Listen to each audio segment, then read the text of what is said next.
What is going on, everybody? Welcome to another episode of the Gamer Podcast. I am Antonius the Gamer, once again joined by my co-hosts, Mikkel Smith and Super SS Rank. Fellas, thank you once again for joining me for another episode. This is episode 9 of the Gamer Podcast, and we're coming off the heels of San Diego Comic-Con. Now, as of this recording, it's still going on, but as we know, it's towards the end of the weekend, so most of the bigger announcements, the bigger panels, and everything has already happened. I'm sure there's a couple more surprises that they'll hit us with going into Sunday, but we can, it's a safe bet that everything's pretty much wrapped up as far as the big reveals. So, Mhm. well, let's kind of get right into it. We got a brand new Mortal Kombat trailer. We actually got two Mortal Kombat trailers, and a very, like Ed Boon tweeted, a surprise announcement that was a surprise in a lot of ways, not necessarily good, but we'll kind of get into that. And we also got a brand new Spider-Man 2 trailer, which I was a little pleasantly surprised about. I wasn't sure if we were going to get a new trailer. Obviously, they did a Summer Games Fest. They did concept art, so I was like, it might have been something like that where it's like, here is a concept art of Harry, and it's like, I didn't thank you guys for your time. But they actually went all in and gave us a story trailer. We have we finally know what Harry actually looks like. We've seen another model corrected Peter, another model corrected Mary Jane, and Killmonger Miles Morales. So we're gonna kind of get into that, and Mhm. I guess let's start with the Spider-Man trailer. Let's start with the Spider-Man trailer. So we got new story details, like I said. Um, we're seeing a lot of ways in which Harry and the symbiote are kind of tied together. It's maybe a false reveal of like Harry's gonna end up being Venom, but all signs seem to lead that way. It's looking like, or at least at some Mhm. point he will don the Venom suit. Whether or not he's the final Venom user, it remains to be seen. But I'll let you guys go first. What do you guys think? How are you thinking about the trailer? What are the things you liked, didn't like? The trailer was very dynamic for me. Like I said, that was a big surprise. I'm glad that it was very focused about the repercussions of the first two games. Hmm. Like there was actually a scene where Miles confronts Mr. Negative. Yeah. Like he confronted Mr. Negative about the death of his father. So you could see it's not just for like Peter, but then there's also Miles. Like there's a lot of things I would say that's going to be questioning their character as heroes. Hmm. Like in terms of, you could tell Peter has an obsession of saving people. Due to like what goes on with like in his family, his love life with Mary Jane Watson. It's just that you could tell he's like in a very tired state where I'm tired of people exiting out of my life. Either they don't love me anymore or they die. Hmm. Hmm. So, and of course, Harry's his best friend. So, you could tell like it's a growing obsession that he wants to save Harry's life. And you could tell like when the suit, covered him, which we don't know still how does he get in the first place. You could just tell like the suit is amplifying on those emotions, like that rage, that very overly like I need to get this done type of feel, which causes a lot of conflicts with Miles. But then you look like now Miles has his own conflicts as well, like Right. ghosts, like demons from the past and things of that nature. So I do like with this cohesive story that you're gonna see the struggles and the challenges of both protagonists, and of course. When you look at it, Craven is just really there to be a fire, like a fire, like I would say, wind to the fire, basically, to spread the chaos that's really going around. And you can tell, like he's also taking advantage of the amount of like super people or like meta anything in the city. So Hmm. he's just not really just after them. He's just looking for a good time when you Right. really look at it. Right. So I do hope that we do see a little bit more of the characters from the first Spider-Man game make an appearance. Like, for example, people over Twitter have been posting the whole shocker type The meme. meme.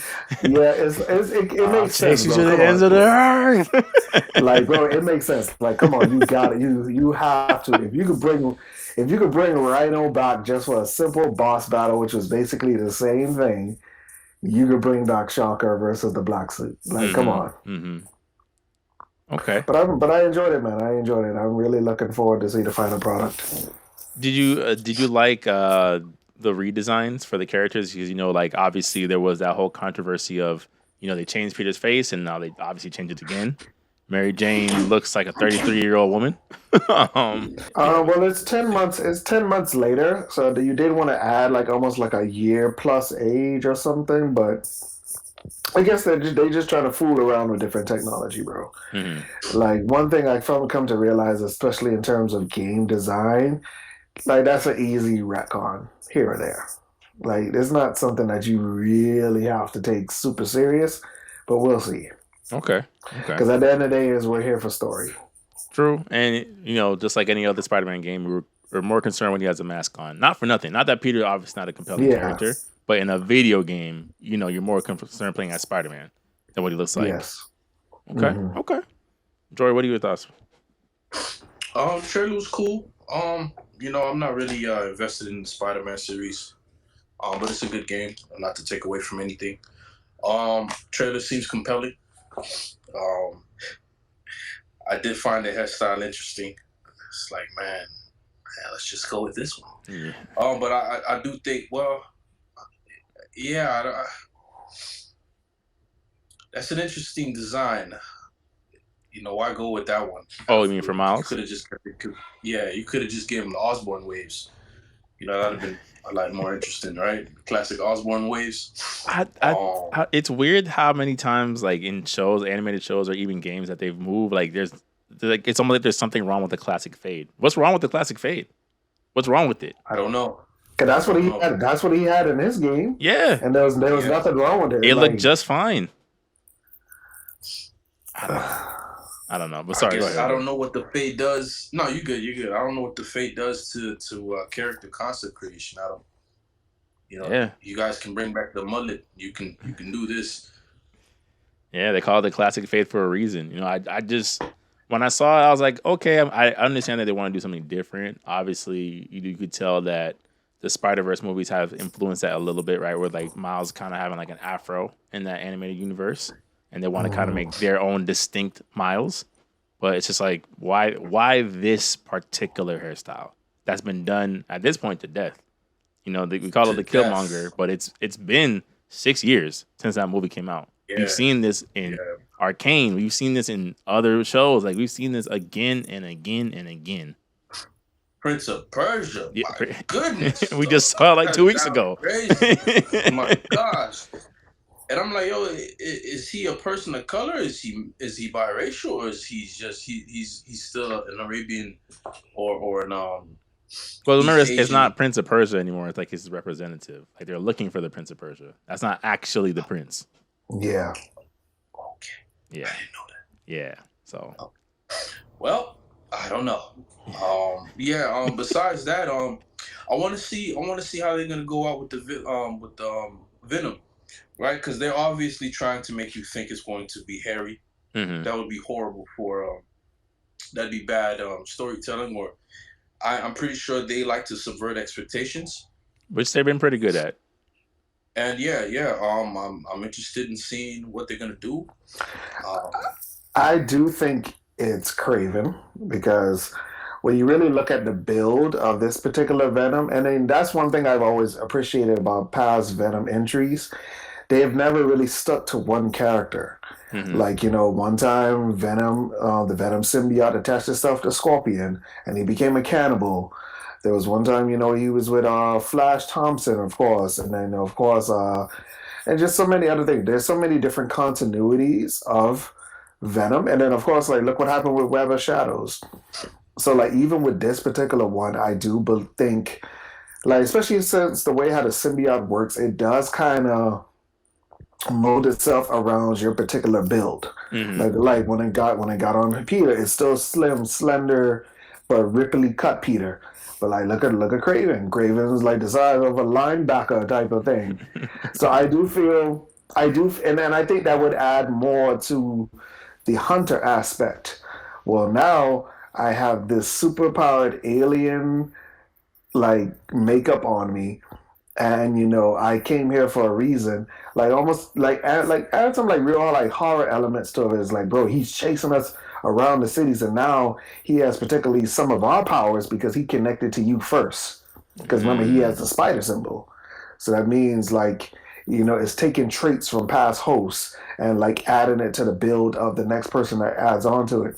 So I do, and then of course, there's no Eddie Brock, but I do feel that we this is know great. of. That we know of. But then I do feel like that would be too rushed. That would be too rushed. So I do feel, and especially to not throw Craven aside, I do feel this is Craven. That's actually that's not a bad theory at all. Especially because I could already see it where it's like, Craven attempts to capture Spider-Man. He gets beat. He gets embarrassed, right? And we can already see from the initial trailer that Craven is not used to losing. In fact, he's bored because he keeps winning. So it's like maybe in his pride, he goes looking for anything to kind of like even the score, quote unquote, and that puts him inside the Venom suit to kind of give him the same powers as Spider-Man. And not that I'm a big comic head, but I have seen the comic where Craven at one point tries to mimic Spider-Man to learn how to be a better Spider-Man than Spider-Man, basically. Mm-hmm. And there was a part of the trailer where you saw the symbiote in its ooze state on top of the lizard. So you never may know. Maybe it also absorbed traits from the lizard that is going to be over to Venom as well. So I do feel like there's a bigger story at hand with what happens with this symbiote than we know. Right. So I'm really looking forward to see what what the big final boss is. Yeah, it could just be a Venom possessed Craven, because they did say in the panel that like everything kind of revolves around Craven ultimately. Like obviously Venom's in the game, but it all kind of goes back to Craven. And as we know, Craven, not for nothing, is one of the better Spider-Man villains. He's worth holding down a main antagonist for a game. I feel he's definitely the Bane to Batman. Like, because when you really look at Bane, Bane is a very smart. Like Bane, like was always known as the anti-Batman. He was very smart, spoke multiple languages. The fact that he found out who his identity was just by analyzing his fighting style is like, you mean to tell me this one villain put two and two together that years and years of people couldn't figure out? Yeah. Mr. Wayne. Yeah. Okay. And that's what I kind of feel what Craven is, the Spider-Man. Like, yes, like Craven is like he's a sportsman. He's a sportsman, but he's very intelligent for what it is, for who he is. Mm-hmm. He's not a brute. Like, yes, he has very good physical strength, mobility and stuff, but he's very smart. Right. So I do feel like all of that stuff is really going to tie together. Okay. That's not a bad angle. I would have. Yeah, he's definitely a Bane. He's definitely a Bane. I was gonna actually say that. But I mean, for me, his design, I would think he would have the. Does he have the lion chinchilla in this one? Yes, he does. He does. It's a little bit more subdued because Peter, but it's there. It's there. Yeah, so I would think that I guess it doesn't make it obvious.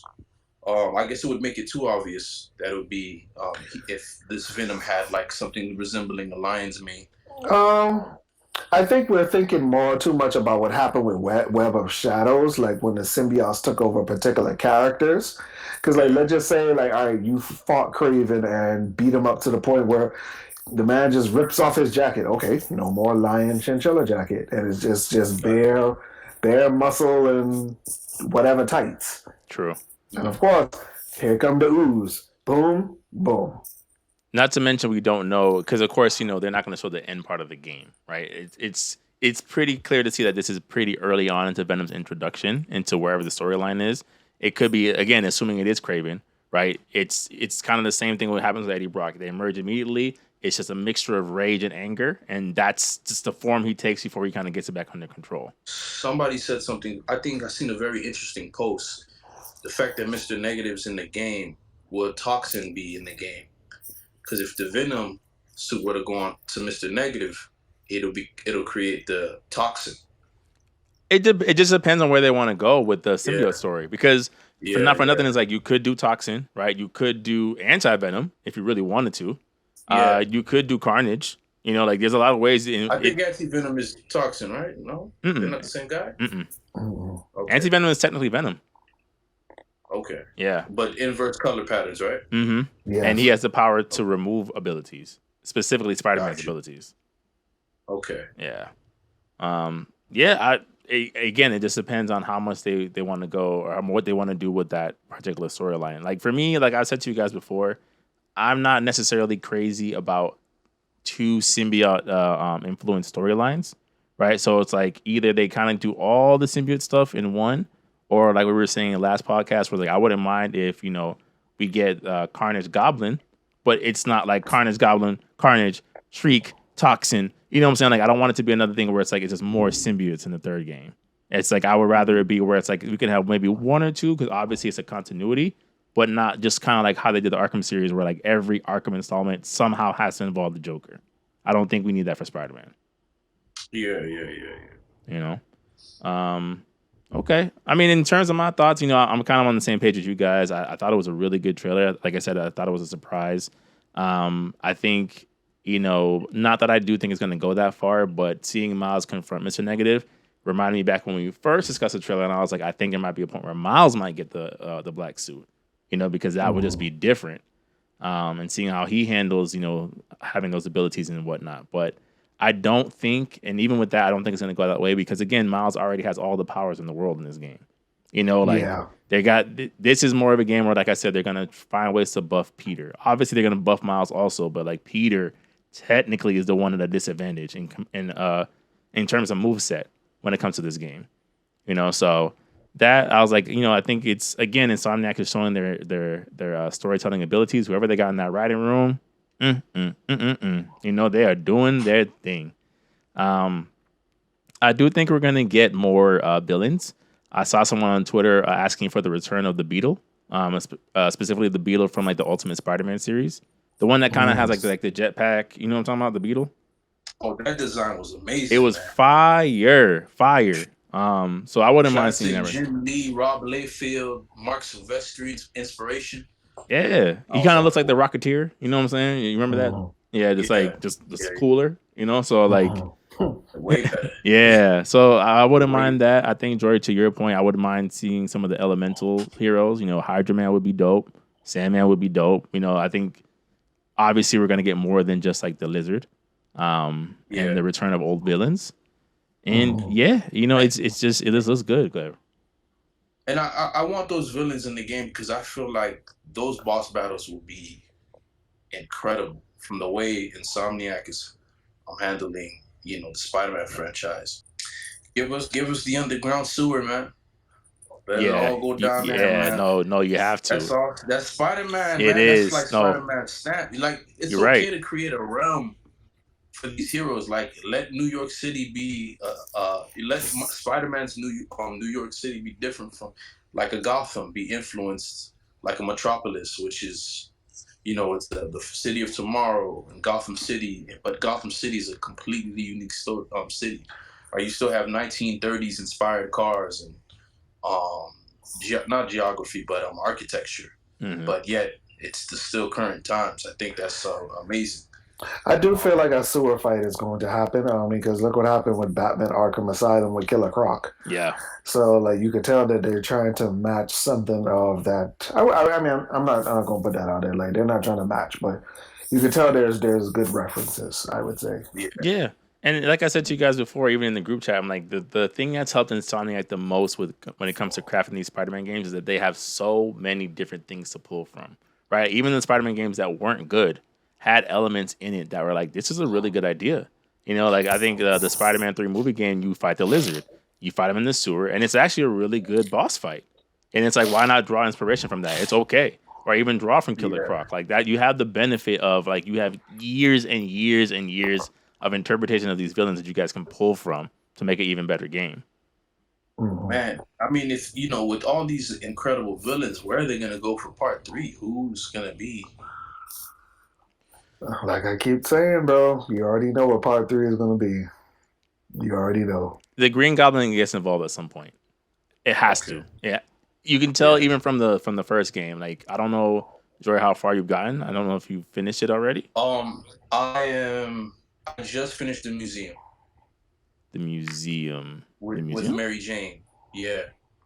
Okay, so you haven't gotten to and the sculptures. Okay, so you haven't gotten to like You play around with that Japanese sculpture, and you put the scroll in the hand, and it opens up, and then Mary Jane, because you have to sneak around with Mary Jane. Yeah. In the museum. Yeah, I just that part. Okay. So yeah, this wouldn't be that much of a spoiler, but basically you find out that Norman is into collecting masks of art, particular masks. That's all I'll say. And it's just like, okay, we're getting the Green Goblin at some point. That's all I'll say about that. I mean, if the Green Goblin's fight is as good as Spider-Man 3 fight with Peter, I'm down for it. That fight was crazy.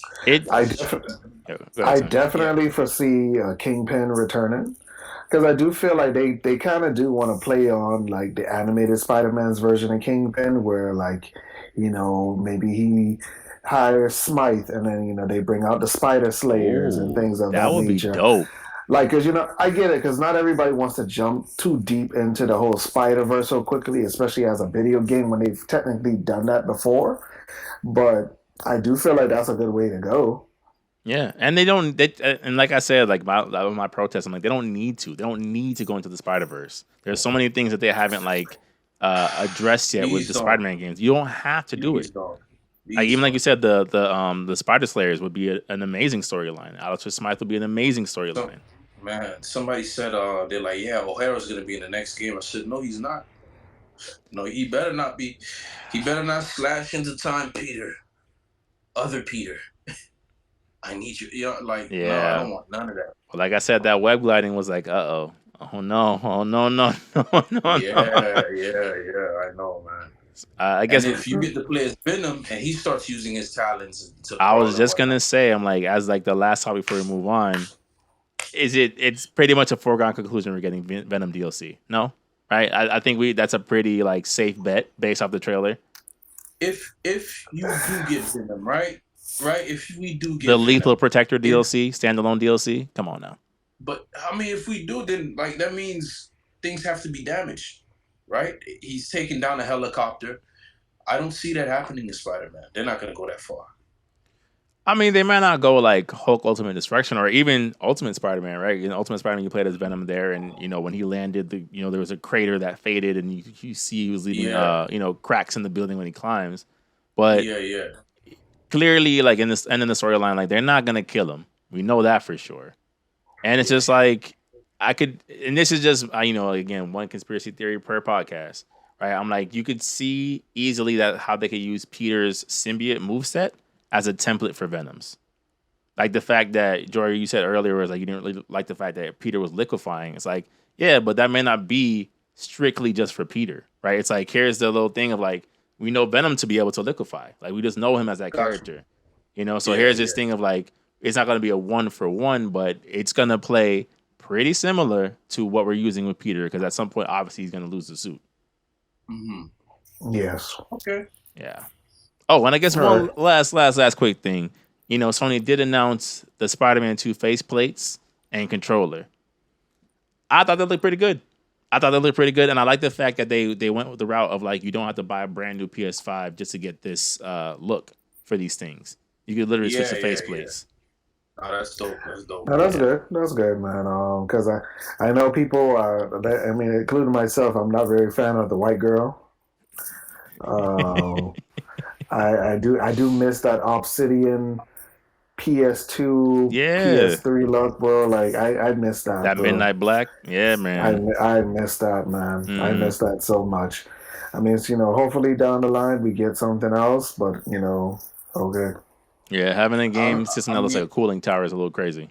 If I could find a retro PlayStation 1 color scheme, I'd go for that one. I'm sure there's one out there. I don't know if it's through Sony, but I'm sure like the third party market they got right once they said removable faceplates, that third market party got immediately to it. They had every RGB color you could think of within like a month. Wow. Yeah. Yeah. Okay. So remains to be seen, and obviously it's coming out in October. I'm sure we'll have another trailer by September at the absolute latest. The launch trailer. Yeah, and it's looking good, bro. Like, it's one of those games where it's just like, especially me, and especially nowadays, it's very hard to have absolute faith in some of these developers. Where you're just like, no, I'm pretty sure this game is going to be great. You know, and so far, like, at least to me, I'm like, Spider-Man, like, I'm pretty sure, unless something horribly goes wrong, this game is going to be great. Like, there's nothing that I've seen where I'm like, this looks trash. You know? It'll be fine. Even if Peter's moveset doesn't change as much as I would like it to, I'm like, I think the game is going to be great. You know, you could even see one last thing, and you know, in the trailer, there's a part where like you can see that even more of Kraven's men are coming in through jet skis. So I'm like, okay, we're gonna have more than one jet ski mission. We'll have a jet ski story mission. And you can already see the side quest of like stopping more jet skis. I'm like, oh, I've seen all I need to see right now. I'm fine. Let me see like a combat trailer with an improved moveset, and the pre-order again is already there. Take my money. I'm good. But moving on to How long do you think it's gonna be? Huh? How long do you think the game's gonna be? 25 to 30 hours. Same amount? Well, because the first game is like 15 to 20. I think it's going to be a longer game. Okay. Just on the fact that they've kind of gone. They added another district and exactly things of that nature, and then of course you know you gotta have skill trees for 2 characters, things of that nature. So yeah, the fact that they made it a point now more than once that like, hey, like Tim said, introduce another district. It's like clearly there's a reason why. You know, one of the things that I've appreciated is like they haven't gone like massive sprawling open worlds, which is fine.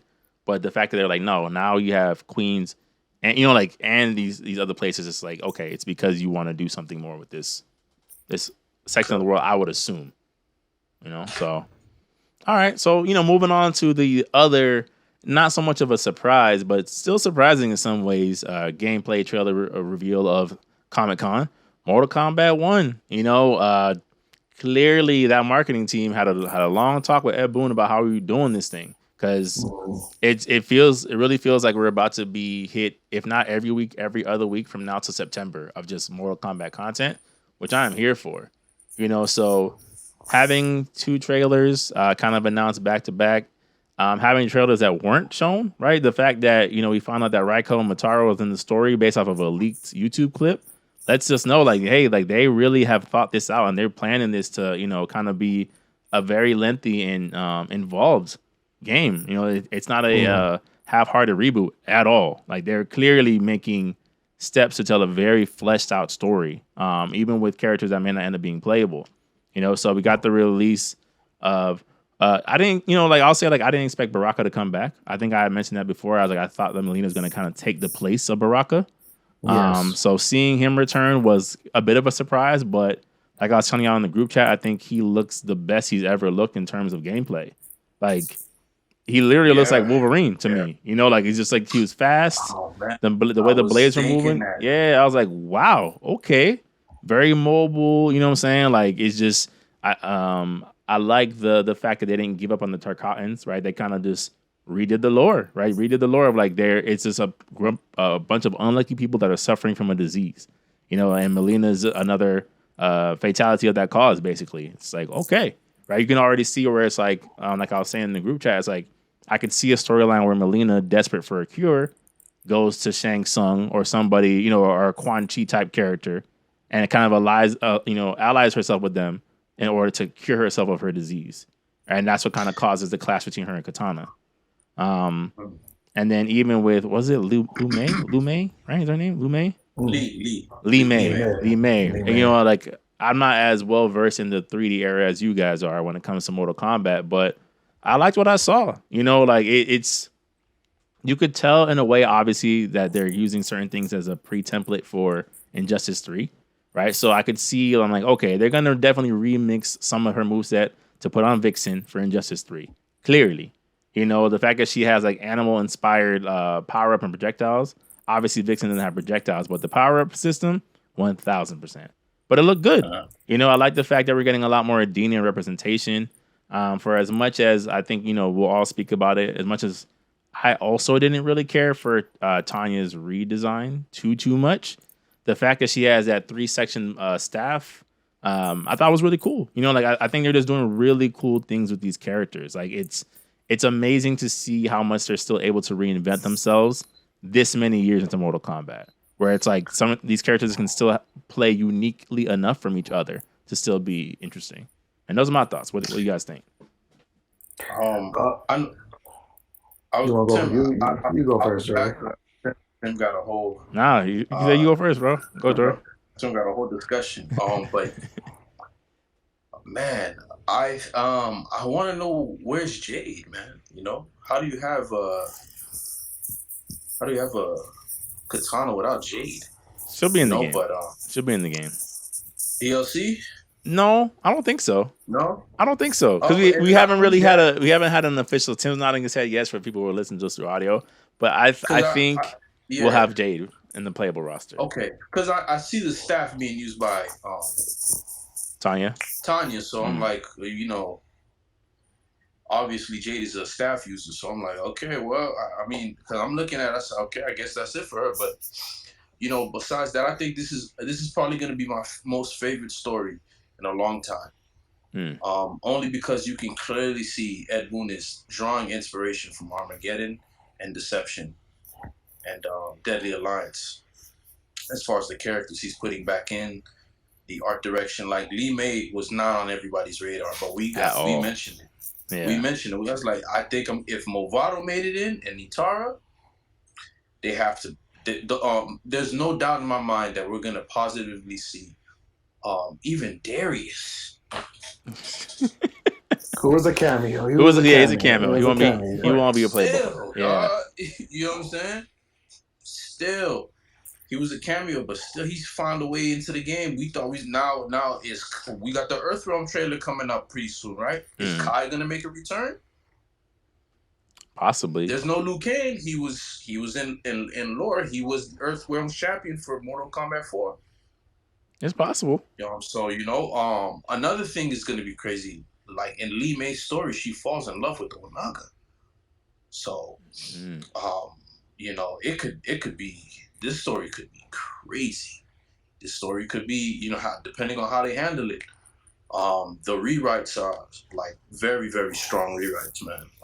Very impressed. I think I'm gonna say confident we're gonna get a Jin Kazuma reptile. I'm gonna call it. We're gonna get the suave transfer because it's like, who else, right? How else is it gonna happen if Shang Tsung's in this world, right? And I guess Jared's dead. Jared's using the army, right? So if that's gonna be, you know, am I touching spoiler territory? Tim, you gotta stop me. I don't think so. Because you're going kind of left, bro. I was like, what is he talking about? Oh, okay. Like King Jared's dead. It's looking more like it's the rise of Shao Kahn. It seems to be the storyline, and you know he's going to Onaga for additional resources. Okay, but yeah, I'm gonna get back on topic. The story seems to be very good. I saw well, now we know from leaks Raiko's in the game. Yeah. Sorry guys, we can edit that out if need be. No, what are they gonna do? They know. Okay. Leaks happen. Yeah. we ain't leak it. Yeah. Yo, Montaro made it. Montaro didn't seem to have any life in him. So yeah, he didn't even speak. So he didn't even talk. That's what I knew, man. Yeah, that's what cameo. That's no voice dialogue. Yeah, just literally that one move where he ripped a person off and stomps them. Cameo. Yeah, it reminded me of MK9 where you just see Raiden tackling him through like a subway. Yes. It's like, oh yeah, he's not in this game either. Yeah, Montaro died. Yeah, he's not in this game either, huh? Yeah. Off screen. Jeez. I mean, I'm like, man, when he got clapped in the background, I said, yeah, it's over. He's not coming back in any Mortal Kombat. So if I have make any participate, if I can anticipate anything, I really strongly believe we're gonna see a lot of Mortal Kombat Deadly Alliance and Deception characters make a return. They're gonna be written from the direction that they're going. I have nothing but confidence in this game, and it almost felt like the game was being revealed for like the entire year, but no, it hasn't been that long at all. Yeah, it's been a month, and it's just, think about it, and it's like overtaking not only that, Tekken was on the way. Tekken had, for me, the award, right? Mm. And then Mortal Kombat takes it from Street Fighter as well, because Street Fighter's still on the high horse, but the way Mortal Kombat's looking, it's giving everybody who likes story and fighting everything. Yeah. So it is to me. Before Tim goes, like, to me, it's like at this point, if they can nail that base roster, it's a done deal. It's because the fighting styles we're seeing, the character selections they made so far, I'm like, this is a very, very strong choice in terms of characters. Like, I mean, I'm sure Tim will bring it up, or we could talk about it more. But I'm like, it depending again on how it rolls out this base roster, I may not even be mad if Jax and Sonya don't make it in. To be honest with you, depending on how it plays out, I don't know. But Tim, go ahead and go. I know you've been waiting. Honestly, bro, I was just about to say that, bro. I don't think Jax and Sonya are gonna make it, bro. Because to be honest, bro, when you really look at like this roster, it's like, bro, everybody's either ninja, elemental, magic, and it's kind of like there's no like Baraka is literally the only type of real true brawler that we have. And when I was watching Lee May, I was like, bro, she's giving me Sonya vibes. Like her kicks, her punches, like the way how she do a split and then just uppercuts you and all that other stuff. It's like, yeah, bro. Yeah. Like, I don't think Sonya and Jax are gonna make it, man. And like I said, like, when you look at because they did show the character select screen, and that's before DLC, because you can't count DLC. So as in terms of the base roster after what we got yesterday, bro, there's only 9 slots left. 369. There's only 9 slots left. So this is very, very, we're in very, very delicate territory right now. Yeah. But and like, honestly, man, this game is really shaping up to something very, very beautiful. Like, even in terms of, I guess we could get into the combat trailer release. It's like, the fact that leak was true, bro, it's like, wow. Like, you have Omni-Man, you have Ermac, who we want the MK11 design. You cannot you already got it in a file somewhere, so just upload it. Right. Do a little high-res Ultra HD on it and call it a day, please. Is that right? I thought Ermac was that guy. What's that character name with the 4 arms, the goblin-looking dude? That's Collector. Collector, yeah. I was like, based on the picture? Yeah. Back. No, his one redesign looks crazy. Looks crazy. I'm glad he's back in though. Not for nothing. I'm like, I'll take it. I'll take something, please. We haven't had him in years, but this looks. So Omni-Man, Ermac, Peacemaker, Striker. Yep. Call it exactly what it is. Quan Chi, I'm really looking forward to that. So that means we're going to also get some more NetherRealm presence characters. And of course, the big, who is this? Takeda.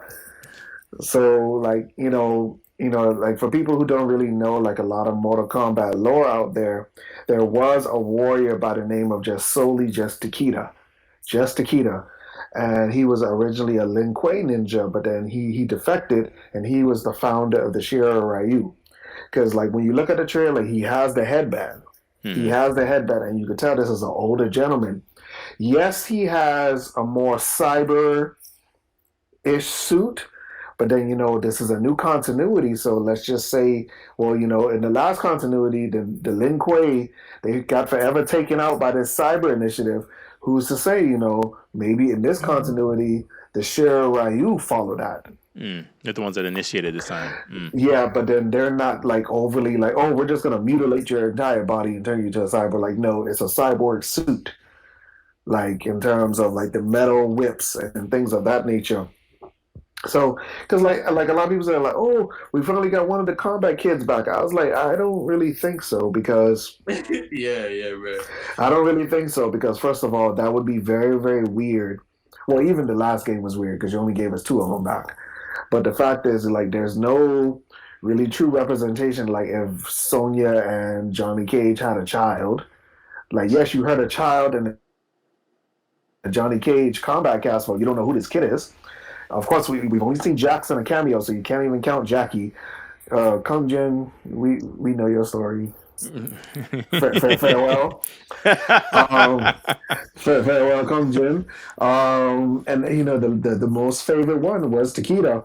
But then I've always liked how they always like when they spoke about Takeda, they always said his last name as connection to this is Kenshi's son. Mm-hmm. But I do feel like choosing the original Takeda, especially with this like real new focus on the Lin Kuei, I do feel like that is a perfect decision to make. Make him the original Takeda. But then, yes, you added familiar elements. Cool. And then, of course, the final character, the mama's boy,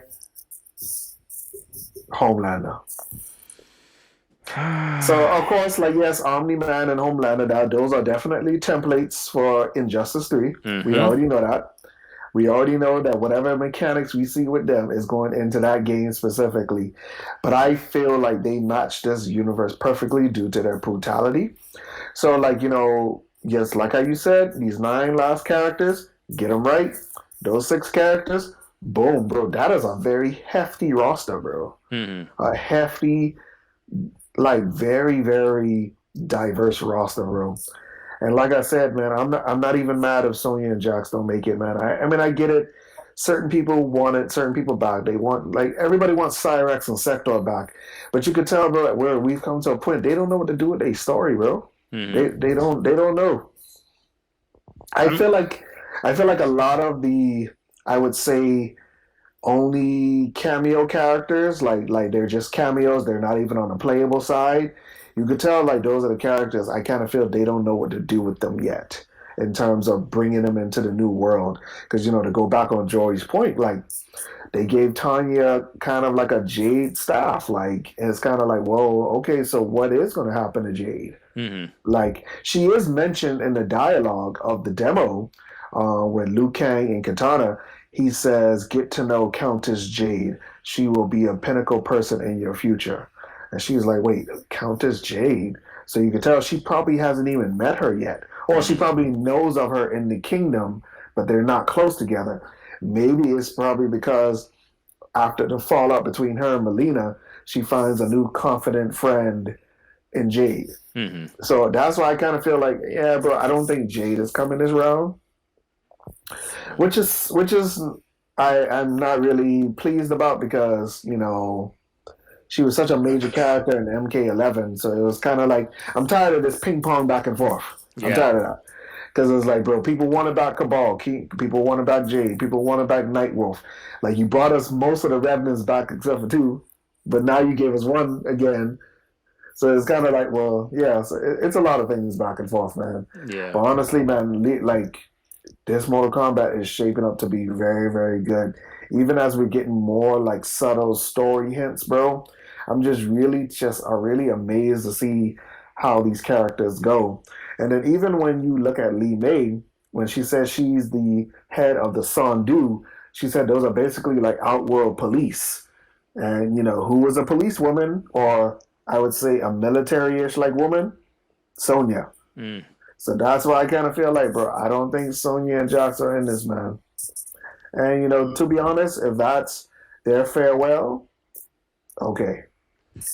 I don't think it necessarily be their farewell, but I mean, to the points that you made, like I could see that, yeah, you might have a point where it's like for this initial, because if you think about it, like in the grand scheme of things, right? Like, of course, obviously it's a place where there's powers at stake and people develop skills and whatever, but it was always more of a stretch why Sonya and Jax was able to keep up with these superhumans, not for nothing. Like basically, even with Kano, like Kano had some type of cybernetic enhancements initially to kind of do the things he was able to do. And it's just like, it's obviously it's Mortal Kombat, right? It's not, they have Johnny Cage, right? And he's more normal than he's ever been before. He doesn't even have the green powers anymore. But, star power. Yeah. Yeah, star power. Yes, he does have star power. But you know what I mean? Like, he's not the late descendant of whoever it was in previous continuity. So, like... but so it's like it's obviously it can be done. But I think to your point, yes, if it's if we're looking at it from a practical point, if I'm Liu Kang and I gotta bring the best of the best from Earthrealm for the first round, I'm not picking Sonya and I'm not picking Jax. I'm going to the ones that already have powers. Not for nothing. Okay, And, go ahead. so now, yeah, I'm sorry. So now, for me, man, it's like Elder Scrolls Combat, the game. But that's okay. That's okay.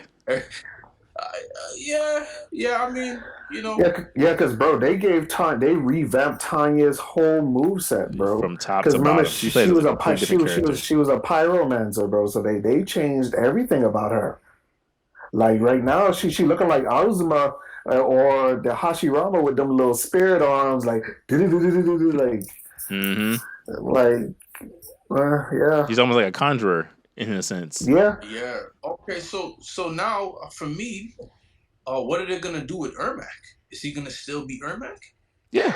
Well, like remember, like yeah, he looks like like he's just basically Ermac was always like a legion of souls put together. Now they have shown that King Jared is already dead due to efforts of Shang Tsung and General Shao. Yep. I can't even say Shao Kahn no more. You gotta say General Shao. Yeah, no Kahn right now. So like, and they've always said like Jared's soul was always amongst the collective of Ermac. So like in terms of like him being a DLC character, we won't really know what the base of his story is. Like who conjured him, who made him, things of that nature. So we would definitely see as the story progresses.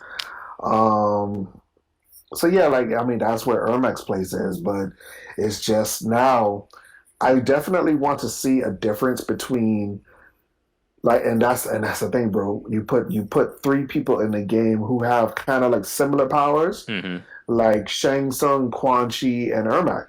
Now, when you look at it, Shang Tsung in the last game was a fusion of Ermac and Quan Chi. Like he was able to summon demons, like how Quan Chi could. Like the thing is, Quan Chi is a necromancer, so that's why he's able to like summon undead, this demons and that. But then Shang Tsung also had Ermac's powers of using soul power to lift you up and slam you to the ground.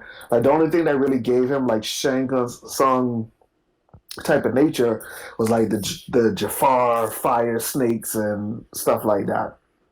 So now with this new version of Shang Tsung, Quan Chi, and Ermac, I definitely want them to see like, bro, I want to see some real differences in their fighting style.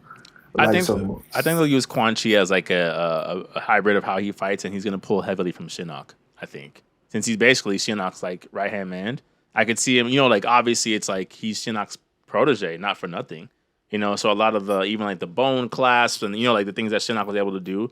That's easily in Quan Chi's alley as a necromancer, to your point. Yeah, I see that too, definitely. Oh yeah, Cabal definitely not come back if they gonna. Oh no, it's over. Yeah, Cabal no. Yeah, it's a wrap. I mean, but to be honest, bro, like if you put Cabal, you technically don't need Movado because, and this is where I kind of feel like Earth Realm type of factions, like the Red Dragon and the Black Dragon, it's kind of like all right. The Red Dragon was always just pushed to the side so quickly. Like after like Movado, Hausu, it was just like they were just basically just done. But then the Black Dragon, I kind of felt like they always focused too much about Kano, and when they brought in like Cobra and some of those other people, they were like people didn't really care for them because there was no real differences in their fighting style. They were just savages. Now, but then when we finally got the Elemental Black Dragon member. Tremor, it was like, all right, now you finally push like one of the big baddies of the Black Dragon to the front. Even how we saw in the movie Snowblind, Tremor. Tremor was the big bad, like one of the big Hulk, big bads, bro. But I just kind of feel like that. Yeah, they're pulling a lot from the 3D era, bro. But honestly, don't expect everybody because first of all, I do not see Baraijo coming back. I do not. I do not. Like even though he is a gimmick character, I just kind of feel like no. Because at some point, it's sorry. Go ahead. Because I feel like, especially with this demeanor of Fire God Liu Kang, he's seen all of that stuff. You can tell he's not a passive person like Raiden was. So it's like, yes, Raiden and Kung Lao are the new Shaolin monk duo, so to speak. So like, yes, Boraicho does not need to be in this game. I would like to see what are the fates of like, is there a new god pantheon in this? Because I would love to see, the new Fujin to Liu Kang, or and if they do go to like the Chaos and Order realm, Havoc, Hotaru, and of course, like Natara, who comes from a realm that we still haven't even seen the full vastness of, the vampire realm. Apparently, that's another realm. Mm-hmm. So there's a lot of stuff that they can really truly pull from, man. They just have to really do it right, especially with this. Like I said, 369. You got to do it right, man. Yeah, you got to do it right. I definitely do foresee, because I doubt they're gonna do that again. I do foresee one of those characters being General Shao. As DLC or as main roster? No, as the main roster. Because like, bro, that whole MK9, but then you bring him back as DLC for MK11. No. Don't try it, bro. Don't try it. I don't know. I because that's the thing, and I guess that's gonna kind of feed into my next topic of like, again, I think the roster is gonna be the thing that kind of like makes or break in terms of the base roster. But I did also find it a little weird that they announced who the season pack 1 of DLC was before we even know who the base roster is. Like, on one hand, it kind of feels like it was in response to the leaks, right? I'm like, okay, we know you guys kind of know about this. Let's just kind of get out ahead about it. But I'm like, how do you already have season pack 1 and we still don't even know who's in the game yet? That didn't feel strange to you guys? I'm like, this is weird. I mean, it's becoming a common practice now when you really look at it, bro. Because like, look how we get day one DLC for the like original trailer. Like, oh, Shang Tsung pre-order bonus. It's like, well, damn, bro. So you mean to tell me, all right, if he's day one, why can't he just be a character that you just give us? Like, why do you, like? But then it's to promote pre-orders, bro, because we're still in that system of life, especially like as digital sales are on the rise. They want that day one cash. Like, all right, who's about it? What our ratings are in terms of people who want this product, and that's how they rate. That's how they rate things, by pre-orders. So they're doing as much promo as they can to like make sure, all right, that release date, these are the numbers that we pulled in at midnight from people who bought this game. And I don't know. It's just, I don't know. It's again, I think especially given the leak, I'm like, okay, this is not as I don't want to say problematic, but as eyebrow raising as it normally would be, of like, you guys are just deliberately just cutting characters from jump due to the leaks. But it's just also just like, we're also, let's just say, about halfway now into the marketing promotion cycle of this game. So it's like, you mean to tell me by the end of July, we already know who to expect in season pack 1? And and to be fair, it's not characters that I would have needed in the base roster, like them making Quan Chi and Ermac DLC. I'm like, okay, that's fine. Like, I'm just glad that they're in the game. But it just felt strange. And then to your point, Tim, about the whole Pantheon, kind of referencing the leak a little bit, right? We see a point where, once Raiko and Motaro start to kind of shake things up in, I guess, Otherworld or Edenia or whatever they're classifying it as, Liu Kang kind of takes this passive, I'm not getting involved. Like, I'm an Earth Realm representative. I can't get involved in things like this. This is not like my territory, basically. So he's still sitting in the carriage. And it kind of makes me think, I wonder if some of the conflict that's going to take place is where you had Raiden, who was a little bit more involved, I'd say, across the realms equally or as much as possible as he could. Obviously, he favored Earth Realm. I wonder if, Liu Kang's big flaw, we could say, in his establishment as a god is that he's way too biased. Where it's like, unless it's somebody he had a previous connection to before he reset the timeline, he don't really care. I mean, I guess it's too early to tell to really know his motivations. I do feel like when we open the opening cinematic for the story, I do feel they are gonna do, all right, this is what I did after I defeated Kronika and Shang Tsung. Right. Because I do feel like we need to know more about his mindset and his principles, because it's kind of like you kind of showed a little favoritism at the end of like Aftermath when you met the original Kung Lao, and then of course so now Earth Realm is going to be winning some tournaments. Yeah. Because look at it now, Goro has a new design, but you can tell Goro's not the champion no more of Outworld. He's not. Outworld is not this desert looking place like maybe Edenia and Outworld are like now one entity, but then there's a beautiful place. And I feel like that's what I'm saying. Like it's gonna be interesting, even though we know it's kind of done towards the later installments of the games. We also know Liu Kang is not just your goody two shoes character that he used to be.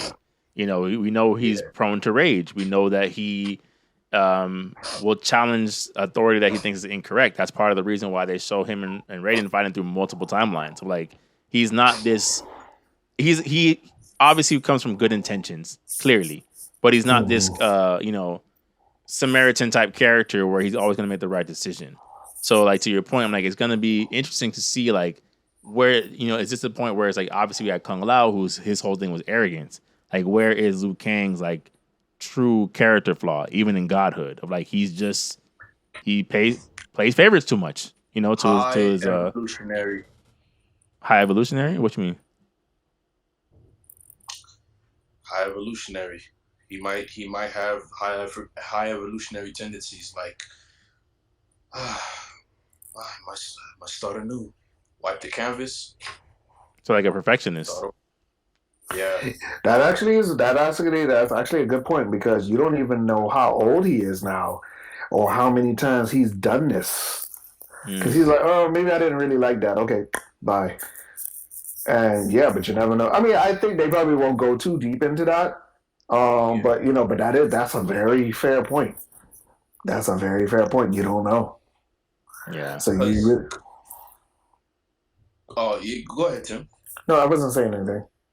Yeah, because I'm from his demeanor now. It's like if they were to go that route, I don't think they're gonna lean into heavy. I think they're gonna establish Liu Kang enough to where he's gonna be here for a while. He's not gonna be like, he's gonna be a far better rated. Yeah, it's not a one and done. If they're ever gonna get rid of Liu Kang, it's gonna be someone's gonna usurp him. Someone's gonna kind of like try to take over or con him or trick him. It'll be one of those situations to where let's remove this guy out of office because he's just too good, or he's too much of a problem. His existence. Mm-hmm. Because I think, if we're gonna be fair for Liu Kang, he's probably learned enough about why Raiden failed so much, and now he's gonna he probably might have a flaw for a second, but he'll overcome with even more wisdom. So it could go that route. It could go. In fact, I think if Kung Lao was the fire god, Kung Lao would probably start it. Oh, 1,000%. Yeah. Liu Kang seems, if they were gonna go the route of defecting him, Liu Kang would probably be like that. But I think they're gonna just make Liu Kang very stable and very stable what Oracle character. Okay. He's gonna have a presence. He's gonna show up like the White Ranger and leave. He's not gonna be there all the time. He's gonna go. He's gonna come. He's gonna go. Yeah. You see him, it's gonna be a rare sighting. Yeah, I agree. I don't think they're gonna turn him into a villain or anything like that, right? I just think in terms of, again, even with Raiden, it's like Raiden's whole thing was always good intentioned, right? Like you could say he was ineffective at a lot of the things he did, but it was always from the right place.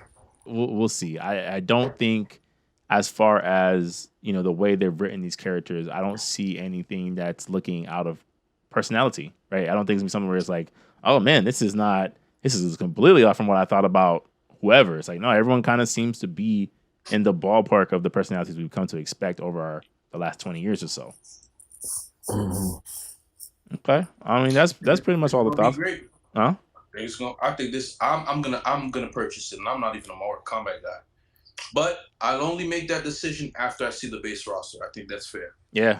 That's what I'm saying. I think the base roster is going to be it's not going to be the make or break, right? I think they've shown enough to show that like this game is still going to be solid regardless. But I think the last line characters are going to be the thing that's like, okay, this is a day one cop.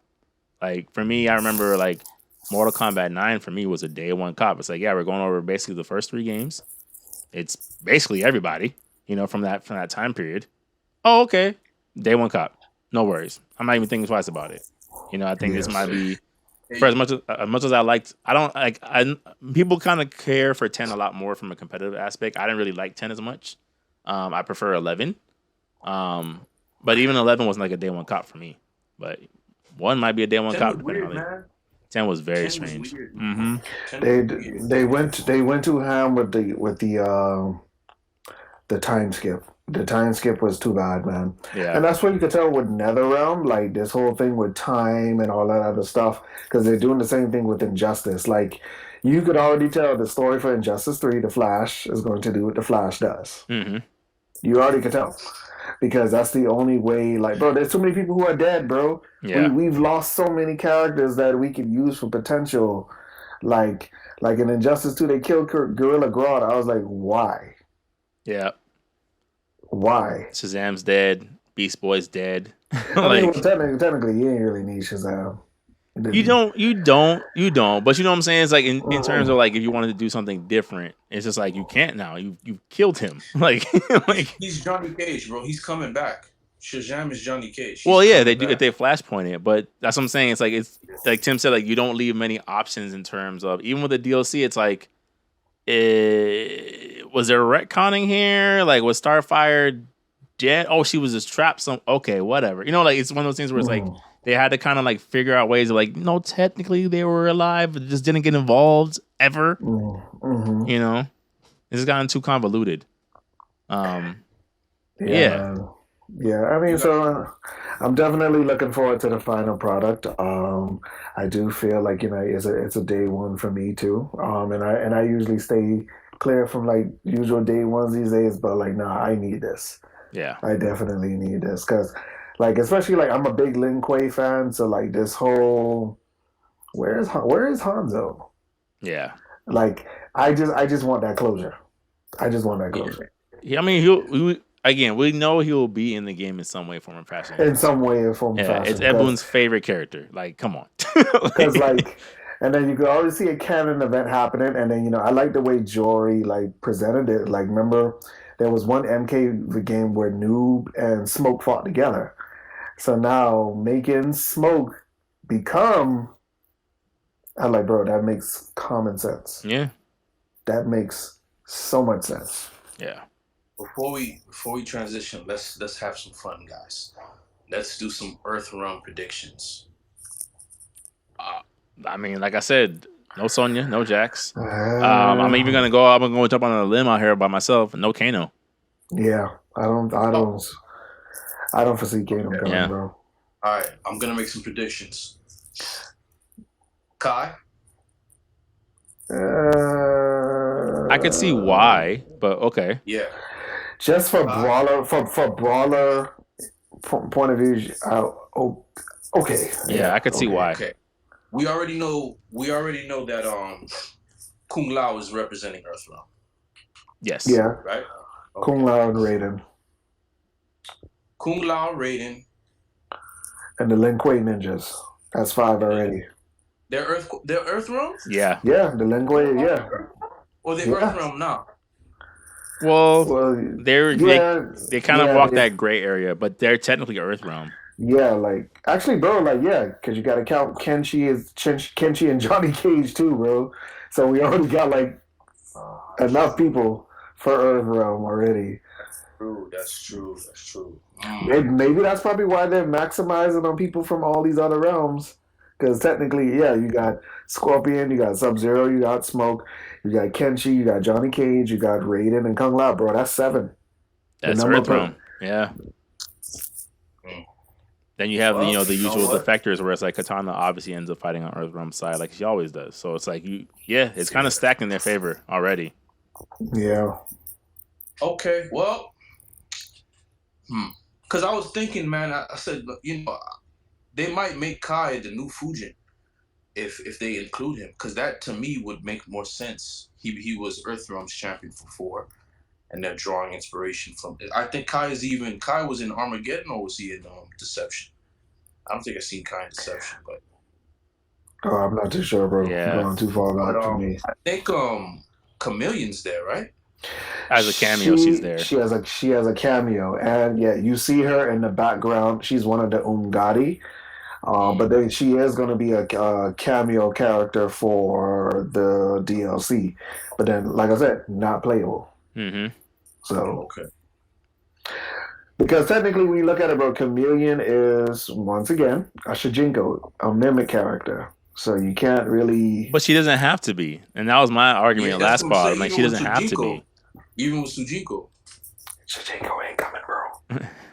Hey, Sujinko is not coming, bro. Let that one go, bro. And I feel like, to your point earlier, Tim, is like if they can do a completely revamp of Tanya, it's not impossible. They can just decide like, okay, this is the route we want to go with this character this time around. Well, Chameleon has always been the because I don't think her and Reptile, I think they're part of the same species, mm-hmm. but I think she's the female of his species, right? But like if you bring in Reptile, you gotta bring in some like some real significant differences, bro. Yeah, I mean, again, I'm not saying that it wouldn't. Obviously they're gonna play similar, but just like how you said that, they're gonna have to figure out a difference, especially between Shang Tsung and Ermac. It could be done. It doesn't have to be night and day. Like Frost fought very differently from Sub-Zero and MK11, and it's still the same power set. Yeah, I think. Frost. I think we might get. I wouldn't be surprised if we get Sector and Cyrax human versions as DLC at some point. You know what I would think will be cool for Sector and Cyrax? Like you see how with this new Takeda, maybe they could be the ninjas of the Shiro Ryu. Mm-hmm. And like you said, with a cyber suit instead of being cyber eyes. That's something I think it could work. I think it could work. Yeah. That's fire. But you would definitely have to probably change Cyrax's color palette because actually no, Takeda is black. Yeah. Actually, yeah. Yeah, I take that back. Yeah, and they've already shown the MK9 that they were able to figure out how to do their movesets when they're still human beings, because they had you had the human skin and the robot skin, and they fought essentially exactly the same. They didn't shoot it out of their body instead. So that'll be my thing. I don't think they'll make the best roster, but I think I wouldn't be surprised if you get a human Cyrax and Sector. Like my prediction is a NetherRealm trailer next, because like I said, we have gotten Earthrealm, we've gotten Outworld now. So even like in terms of Outworld, we have Melina, we have Kitana, we have Tanya, we have Lee May. So that's 4, and Baraka, that's 5. Mm-hmm. Oh, actually, no, forgot Rain. Rain, that's 6. So it's kind of like, all right, we got like enough Earthrealm, we have Outworld, so I do feel like NetherRealm is probably next in terms of who is the representatives from this particular part of the woods, Yeah, it should be. It should be good. Go ahead, Dre. Nitara probably, most likely. Nitara. Yes, because especially you could tell they're trying to really bring more to light about these air combos that they're doing. Because even the way Homelander came down in the trailer, bro, I was like, bro, you just did Sindel. Because that's what Sindel did in the Combat Back trailer. That little graceful hover down. So you could tell, like, yes, they're expanding more on the air combo. So yes, definitely Nitara. I definitely foresee her coming. Yeah, it also kind of seems like, and I could be wrong, but it seems like because Liu Kang rebooted everything, how like the realms were split into all these different places. I think this will also be pre-split, quote unquote, right? Where it's like it covers a more like a bigger branch, right? So even for like the Nether realm aspect, like you could have like Havoc, right? Because it doesn't need to necessarily be a chaos realm currently. Right, it doesn't need to split into that way of like here's this realm for this realm for that. It could be like there's these little things that kind of faction off as time goes on. It could all just be one enveloping area for at least in this continuity. Yeah, that would actually be good. Because I did kind of feel like after a certain point, it was like, yeah, bro, you got all these realms, but we're not exploring them. Right, you're not using them at all. So it could just be a thing where it's like before they split off, they were all part of one, realm, or bigger realm. Or he just said like, let me just simplify it this round. Yeah. So all those places that Outworld conquered, you're already there, but it's pretty this time. Before the chaos. Okay. Yeah. All right, so we're good to move on. All right, and for the last segment for the evening, fellas, Luffy Tunes is upon us. It's the 26th anniversary of One Piece, and they did not hold back. Late last night, for those who are unaware, the One Piece official page, they dropped everything. They dropped the One Piece live action TV show trailer for Netflix. They dropped the promo clip for Gear 5, aka Looney Tune Land Luffy. They dropped the promo merch, and even Pirate Warriors 4, a game that we've all thought, or at least I thought, that they gave up on DLC wise, is coming back with a brand new season pack 2. And the first thing they revealed is Luffy with the Gear 5th Awakening. Now, for me, I've always had a very like eyebrow raising curiosity when it comes to Japan, because Japan is as equally pro spoiler as it is anti spoiler, and especially when it comes to toy animation. It's just like they can't make up their minds, right? And I use Dragon Ball as an example. When we got Battle of the Gods, we knew Goku's getting a new form. We didn't know what it looked like till the movie dropped. Then you get to Resurrection F, and you could see that Super Saiyan Blue was revealed through the toys. Then with Broly, they basically told us a week before, yes, this is Broly, and yes, Gogeta is going to be in the movie. Like legit on the poster, you see Gogeta. Then you go to Superhero, where it's like we saw Piccolo get a transformation, but we didn't know about Orange Piccolo and we didn't know about Beast Gohan until the movie aired, right? So now we get to One Piece, and it's like, you know, again, I think they're looking for ways for One Piece to kind of eclipse Dragon Ball in popularity at some point. And they just, I mean, granted, you know, again, the manga has been out for months now, but it's like, yeah, here's Gear 5th. Here is a 30-second teaser trailer. Here is toys. Here is figures. We're doing a collaboration with Burger King over here. Like, it's just been, you know, here's the rollout for Luffy's brand new form in all its, you know, controversial glory. But we'll do one thing at a time, right? Let's start with the bigger international reveal, the One Piece Netflix live action trailer. What do you guys think? I'm gonna let y'all go before I get my thoughts. I don't want it. I don't want it at all. You don't like any of it? No. I when I'm you know, and I guess like Jory could really understand my point here is like, I love anime for the art. I love it for the art, and I kind of feel you have to respect the art in certain things of life. Like everything does not need a live adaptation, and that is a hill I will stay on. And yes, certain things transition, certain things don't. But I feel like something as goofy and very like, yo, especially after all these latest fight scenes that we've been getting, bro, One Piece, no. Just no. So even with the fact, because like, I mean, not for nothing, and again, I'll wait for you guys to give your thoughts first. Like, I thought the CGI for the his stretching powers didn't look half bad. Like out of all the complaints I had, I'm like, that was probably my least complaint with Luffy's stretching powers. Out of the complaints, like Arlong looked a little funky. I'm not gonna lie. No, I don't want it. Okay. I don't want it. Okay. Y'all boys. No. None of it. No. None of it? Fam. Did you see Arlong? Yeah. You gonna tell me? Come on. No, it looked bad. They did prosthetics though. We have 80s prosthetics that was able to replicate Arnold Schwarzenegger in an animatronic, not animatronic, but a robotic facial structure and movement. We have reptiles, Jurassic Park, fully robotic. Mm-hmm. I'm not gonna let that pass. You got Comic-Con people. I was about to say doing costume design. It looked worse at cosplay.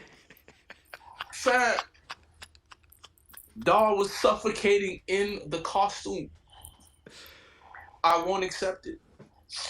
Now and to even track back the energy of the arc, the energy of what they're covering does not match what I was experiencing in the anime. Strike one. Strike two. I can't get over the cast, bro. I'm sorry. I can't do it, dog. The cast? For the Straw Hats? Like, I'm not mad, but it's like, I feel like the cinematography, the director's direction doesn't.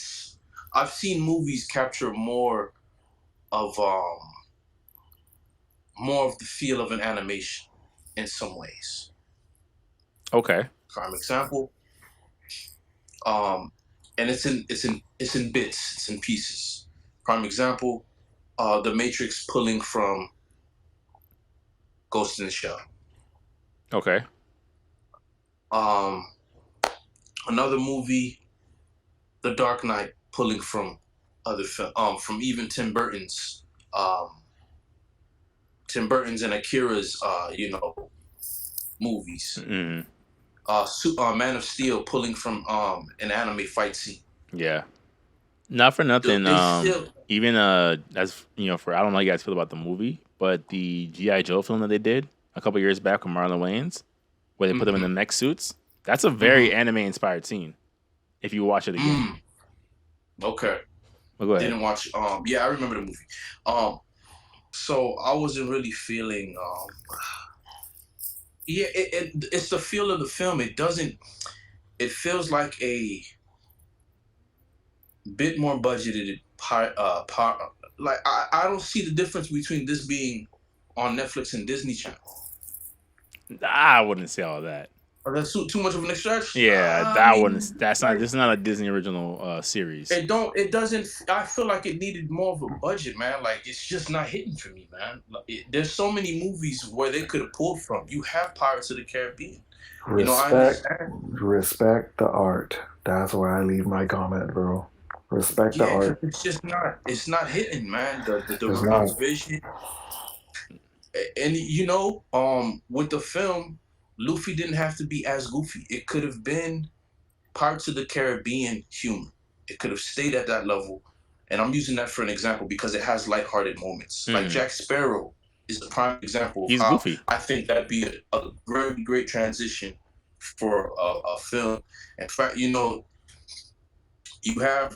seen a lot of movies where, not for nothing, but Alice in Wonderland could probably be the director for if they were gonna go as far as what's his name, the clown puppet. Oh, Buggy. Gecko Moria. Okay, I thought you were gonna say Buggy because he was in the trailer. Yeah, the cinematography for Alice in Wonderland would have been perfect for Gecko Moria's arc or whatnot. But it's just like I'm not really liking the vision's not really connected with me, man. It just feels. It feels Netflix quality, and I hate to say it like that, because I like Netflix. It's just not hitting. Yeah, and I'll shoot Netflix some bail, right? I think to me, I don't think it was horrible, which I was truly expecting. I was expecting it to be god awful. I don't think it was horrible. I think to your point and even Tim's point, like you said, respect the art. One Piece, the animation style is goofy. It's goofy. Right, so it's like there's a reason why even in the earlier episodes, Luffy comes across a little scared boy with pink hair. There's a reason why Alvida is this overly obese woman. There's a reason why you can pull off a fishman pirate because it's supposed to be goofy. It's not supposed to be based off realistic and human proportions. And then even the thing with some of the humans, I'm like, Shanks look like a homeless person. Bro, you remember when? Remember when Usopp fired that projectile at one of Doflamingo's henchwomen?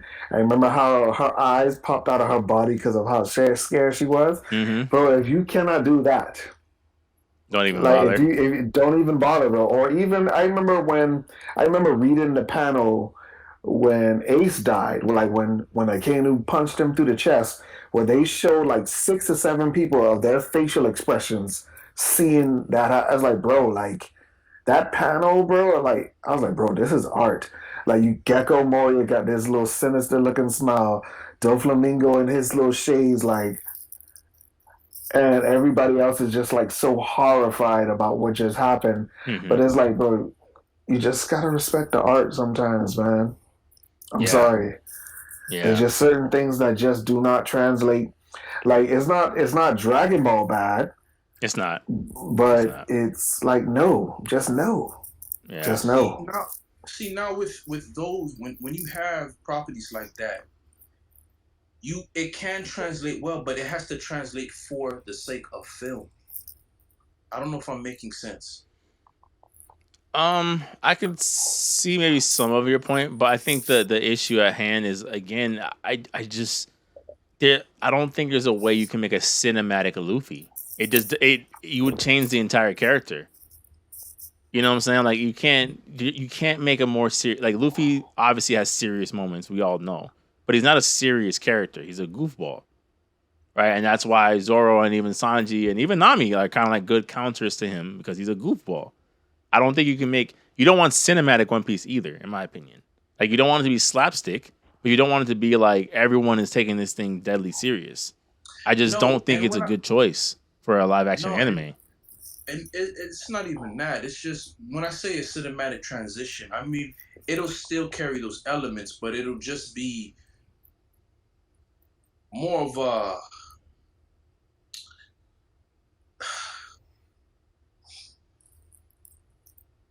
it'll be more of a the tone slightly has to be slightly different, right? And I think at those, if you're gonna transfer those properties, you have to do that, and you can still in a way carry its still essence of the film. Well, like, what's an example of like a cinematic? An example, Spider-Man. Spider-Man has its own flavor. Like Spider-Man, the cinematic movie compared to the '90s era cartoon, is not the same. Mm-hmm. But what this director did, he did the transition well enough to where now Spider-Man has its own. It works. You had moments that were very funny. Shh. But shh. And those were my favorite parts of the film when they had their comedy. Mm-hmm. I'm back. I'm back. My back. You know, you have a lot of those moments that can transition well. Tim Burton's Batman. We went from Joe Schumacher's bright colors, or no, we went from Tim Burton before the campy, to Tim Burton's vision, which translated well for the Batman character. Even Christopher Nolan's vision for Batman translated well, right? We have characters like Killer Croc. Now, I'll give it a pass. Nolan's movie was more grounded in reality. Sometimes to its benefit, sometimes to its flaws. Sometimes to its disadvantages. But something like the way Peter Pan was the one actually with Robin Williams had a very interesting tone. I would pull from that. Pirates of the Caribbean, I would pull from that. There's movies that are established already that you can even Jungle Cruise. There's movies you can pull from to keep that childlike element, but at the same time the delivery would still hit. You have Mummy Returns. Now I'm not asking for the movie, but that's a very adventurous feel. You know what I'm saying? So I think that would help the people from One Piece if they were to pull from those films that already existed. Now with you have Kung Fu Hustle. Kung Fu Hustle is hilarious, right? So you can pull from these films to kind of like create its own feel. And I think for even if I were to do something like that, The Mask, in my opinion, as ridiculous as it is, translates very well. Now it's not exactly like the comic, but it translates well. It's a solid film.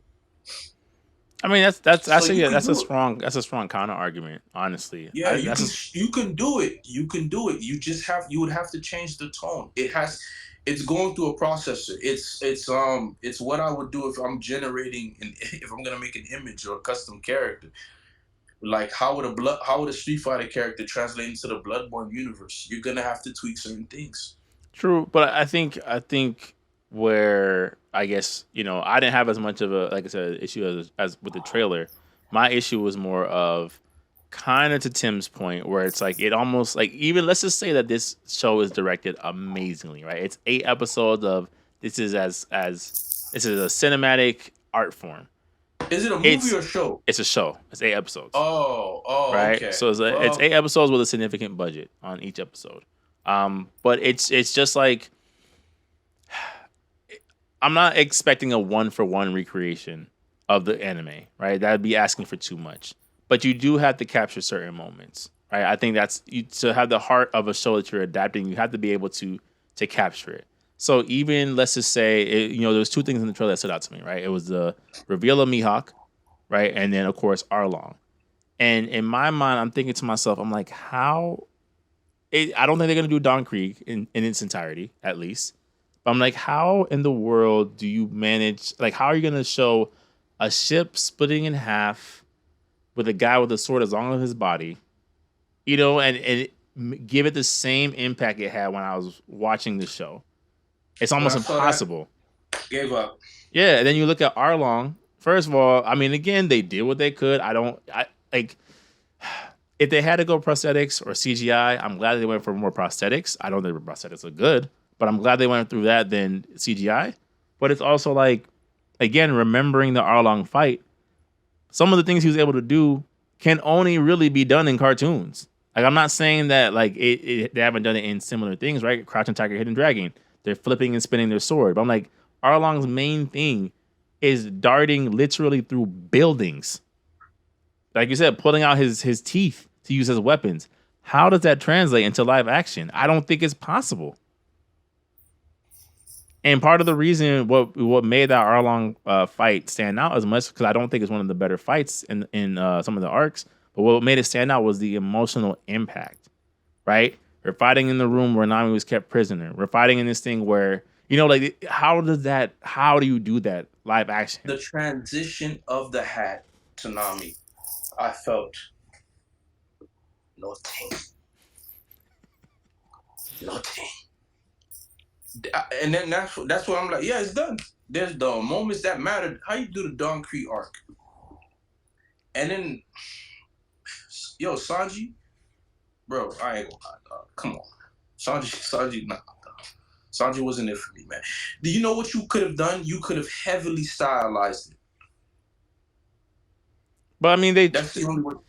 So the thing is, like, I guess my thing for that, right, is that they tried that already. They tried it with Cowboy Bebop. They tried to do, to me, I'm like, out of all the Netflix anime adaptations that they've done, in terms of look, Cowboy Bebop was probably the best in terms of look. It was very stylized. They went for, they kind of tried to do a very realistic recreation of the color palettes using that show.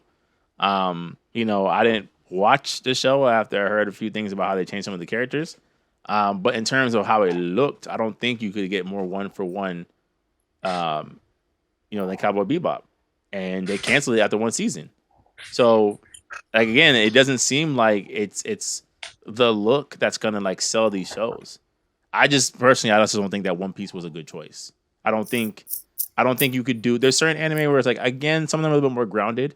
I'm actually surprised that Netflix fumbled Full Metal Alchemist as badly as they did. I'm just like, you could easily do this in real life. Everyone is humanoid. I don't understand. You got League of Extraordinary Gentlemen to pull from. Yeah. You have the story direction. You have Sherlock Holmes. There's so many. I'm like, man, you guys could just, all you had to do is a palette swap. Mm-hmm. Yeah. So like the fact that they fumbled the more humanistic animes, which is Cowboy Bebop, which again is just humans. And JoJo's then Bizarre Adventure. I don't even want to see them do that. That was a Netflix, but I don't even want to see them do that. That was just, I don't know what that was. And Josuke had all arcs. Yeah, that's not gonna work, man. Yeah, it's too slow. And they took Fighting Ghosts too literally too. It's literally just like you could barely see the stands. But anyway, I was curious. I'm just like, I don't, it comes out in about a month. Again, there obviously was a very significant budget put into it.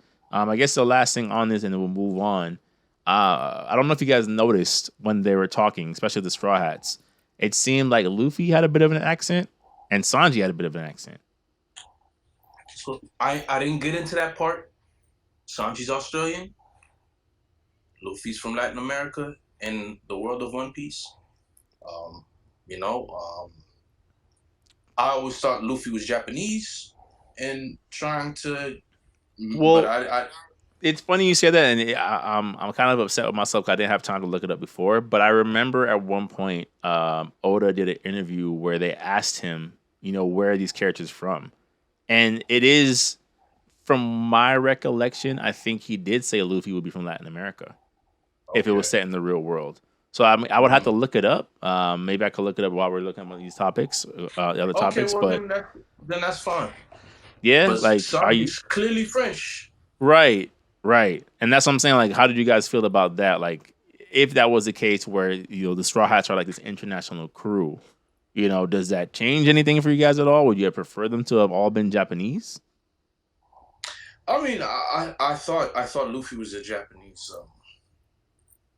inception. I thought island Japanese pirate. But if he's from Latin America, then that's what it is.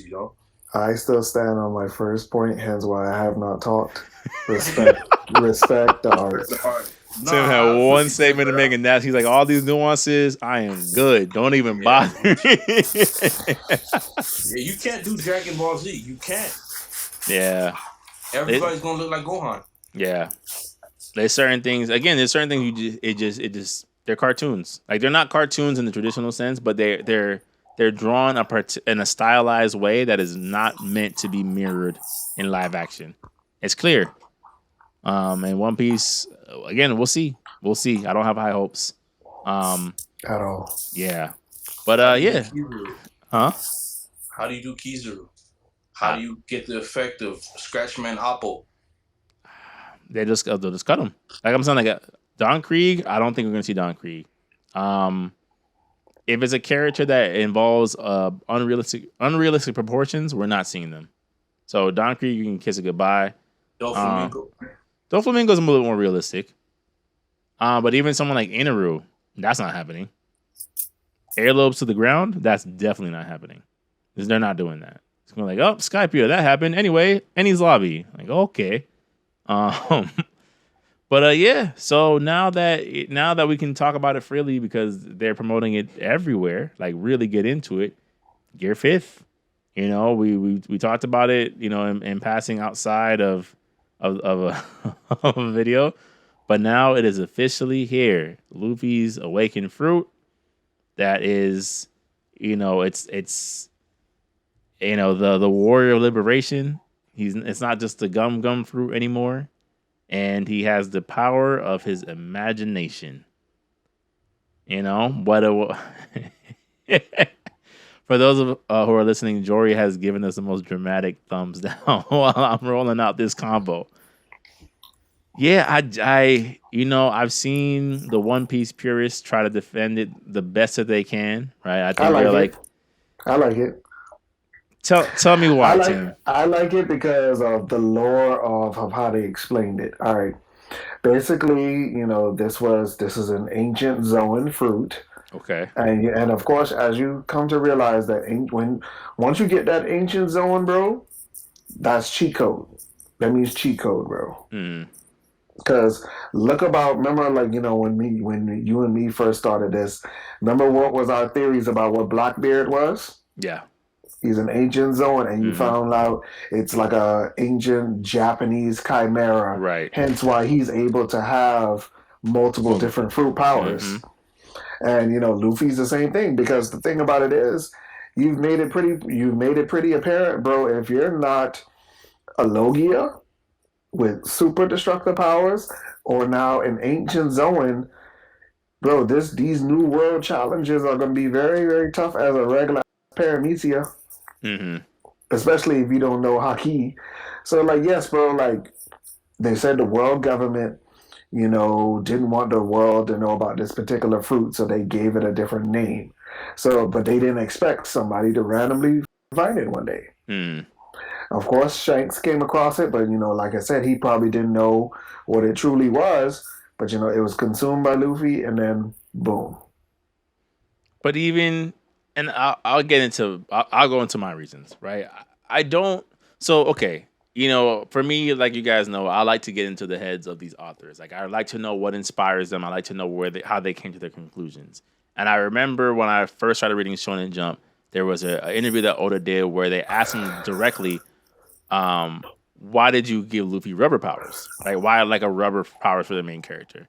And he said, it's because I wanted to make sure that in my series that I could always inject some type of humor in it, right? Like when you're seeing someone's limbs get massive, when you see someone's limbs stretch, there's a lot of funny things you could do. I don't ever want a fight to get too serious, right? And we've seen that throughout the series. There's a lot of times where Luffy's fighting, you end up laughing because there's just something ridiculous happening just as a side effect of his powers. But the thing for me, it's twofold, where it's the when and the who. And when I say the when and the who, I mean, if we're going in terms of like One Piece does a really good job of establishing its villain lore, very very well, right? So even when you got to the original Enies Lobby, right, which to me is the peak of pre-time skip One Piece in my opinion, when you're introduced to the concept of CP9 and Lucci and the rest of that crew, and the fact that they've gone through such intense Navy training that they can literally kick through the air. There's not really if you go back to the fight with Lucci, it's not really a lot of funny parts in it. It's taken deadly serious. It's a very, very serious fight. I mean, obviously there's little jokes here and there, like Luffy turning tiny and trying to run away from Lucci, but they don't, they don't downplay who Lucci is. They don't downplay what he's capable of doing.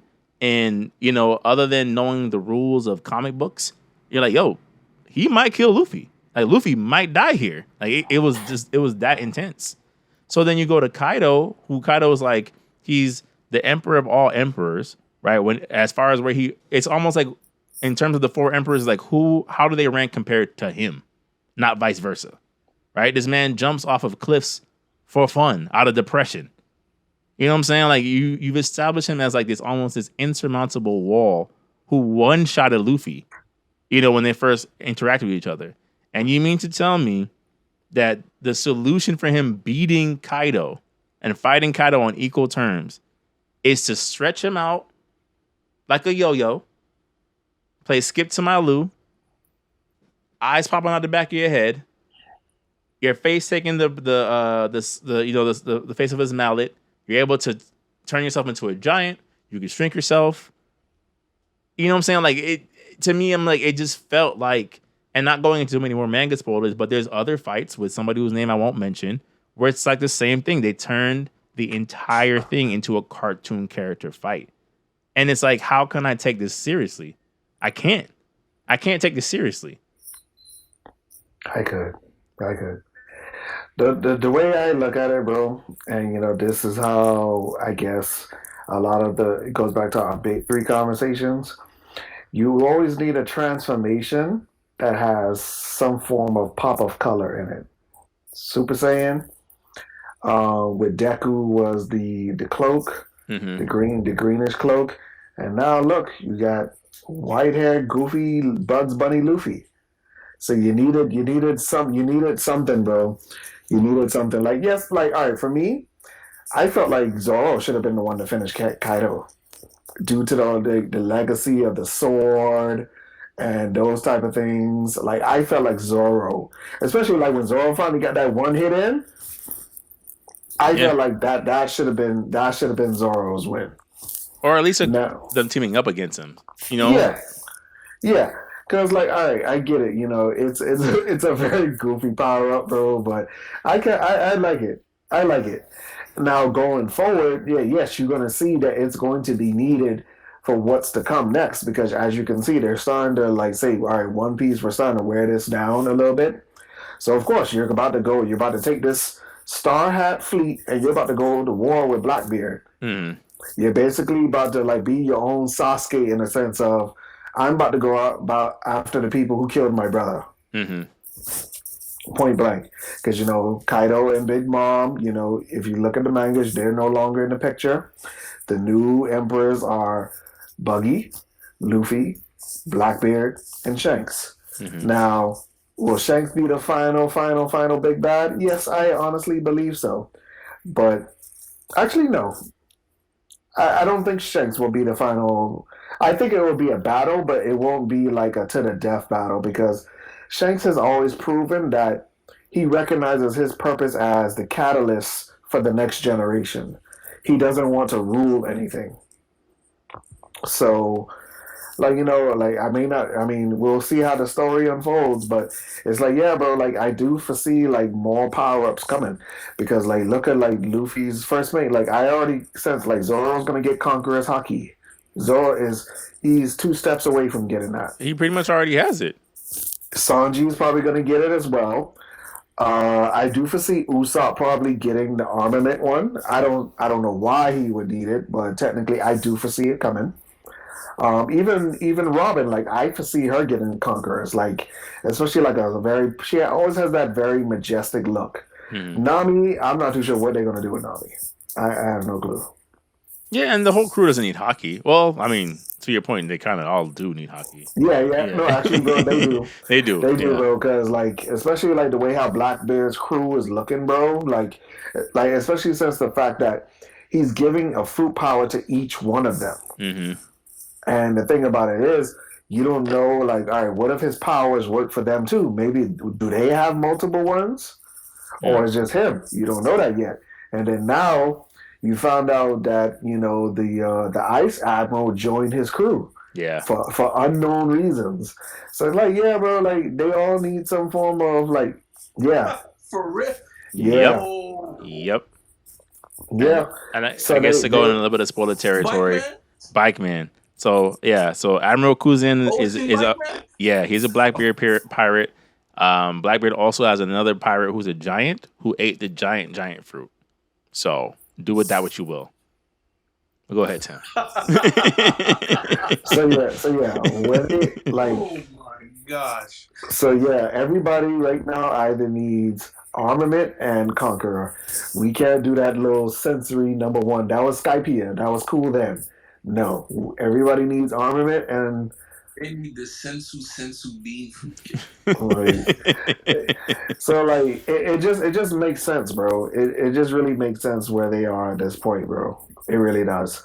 And then when you really look at it, like in terms of like Looney Tune powers, his stretchy abilities actually do make sense because when you really look at like, all right, let's look at Who Framed Roger Rabbit. Look at all the goofy moments that he had of, oh, let me blow up and do this and do that and stuff. So it's like, yes, when you look at it, Luffy is always, and then look at his name, Luffy. So like the subtle hints were always there. Like this man is a Looney Tune character. So you can't really deny the irony of the writing with that. So it's like, yeah, bro, I can't even be mad at you. No, you're to your point, Tim. That's fair. You're right. I'd be in denial if I said that it came out of nowhere. You're right. There were steps and thought processes that went into this, but it's just to me it's the how and the when. That's really that's my biggest issue. The fact that you turn Kaido into this is like I'm just like I can't. It to me it takes away from Kaido, in my opinion. It cheapens the fact of the big emperors of like you turn this man into a sock and bop him. I think it was for comic relief, bro, because this, like how you said, this man was an impenetrable force for how many plus episodes, bro? Like you saw the big dude with his daughter, and okay, forgive me for saying that word, but you know what I mean. Oh, yeah. With his child. The child. Mm-hmm. We'll call it the child. So, all right. It was bound to happen, bro. It really was. It really was. Yeah, well, Jory, he's been Jory's been eye twitching, ready to let loose, and I'm sure as an artist, he he's been trying to find the words while we talk through it. It makes sense, bro. It does. Yeah. It does make sense. It does. I just like I said, given even the steps of the gears, right? Gear 2nd, gear 3rd, even gear 4th. Like Snake Man and Bound Man, you take them but yeah, he's bouncing, yes, but again, it's a very serious looking form. When he was fighting Doflamingo, he was not joking. He was not bouncing Doflamingo like a basketball. You know what I'm saying? Like he was the bouncing one because he's rubber. That makes sense to me. But I'm like, the minute you turn Kaido, smacking his eyes out of his head, reaching, you know what I'm saying? Like, I'm like, you could be the joke. I get it. You're the rubber man unbound. But the fact that part of his awakening power is that he can turn everybody else into rubber characters too. I'm not. Go ahead, George. Go ahead. Floor is yours. Yeah, like I just thought it was all I hear every time I see Luffy. Yeah.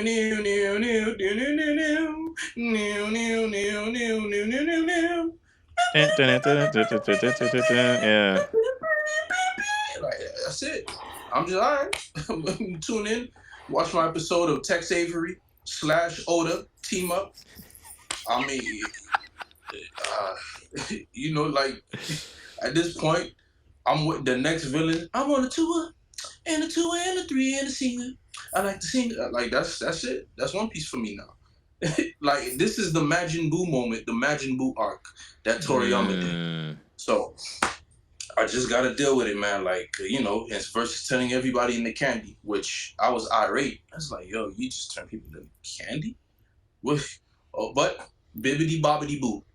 What else do you expect? Yeah. Why didn't I see it, right?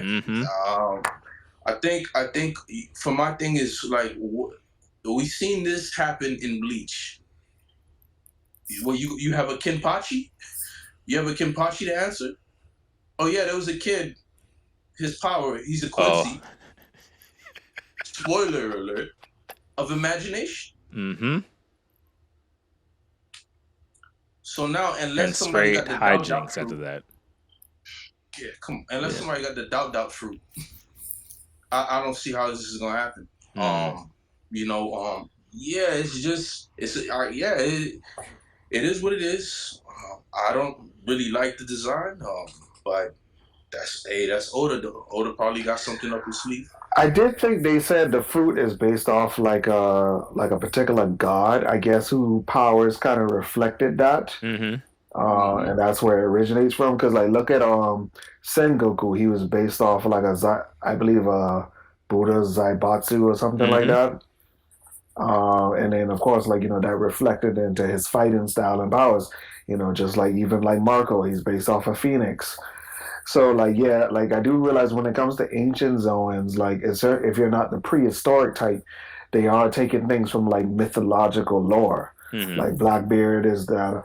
I got to look up what that chimera name is, but like I was like, wow, that makes perfect sense. That you would have, like because we all thought his signature fruit was the Logia one, where like he uses like dark matter. Like no, bro, this dude had a fruit power before that.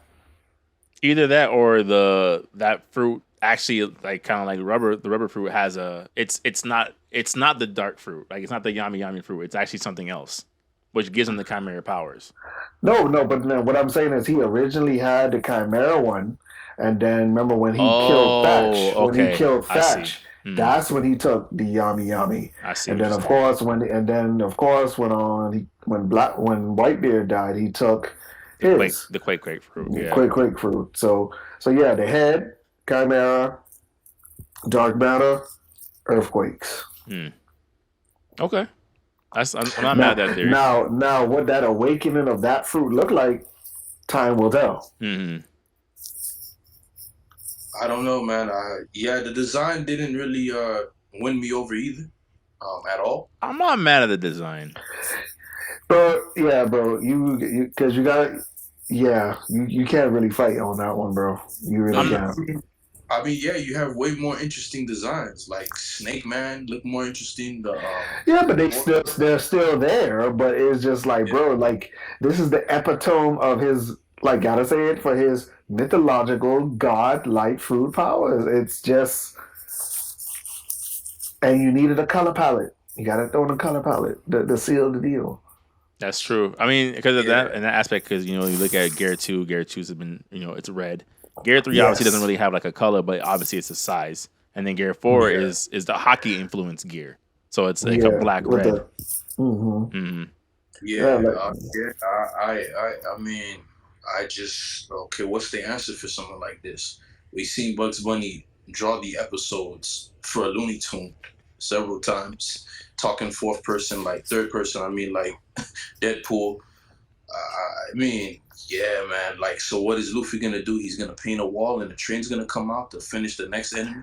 No, bro, you ain't gotta go too far. Like, I think Jory has a point, though. Bro. Yeah, I think Jory has a point, though, Tim. That's what I'm saying. It's like there's turning people into rubber. You jump roping it with homie. Like, you know what I'm saying?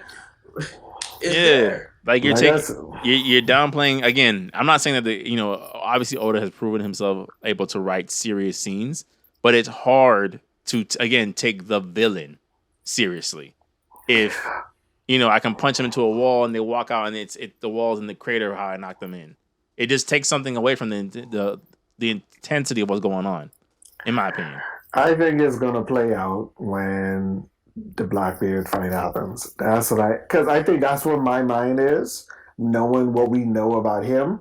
So it's kind of like, all right, yeah, this, call it for what it is. It's a gimmick. It's a gimmick, and it's very outrageous, but it's going to work in some magnificent way. Yeah, yeah, with Kaido, yeah.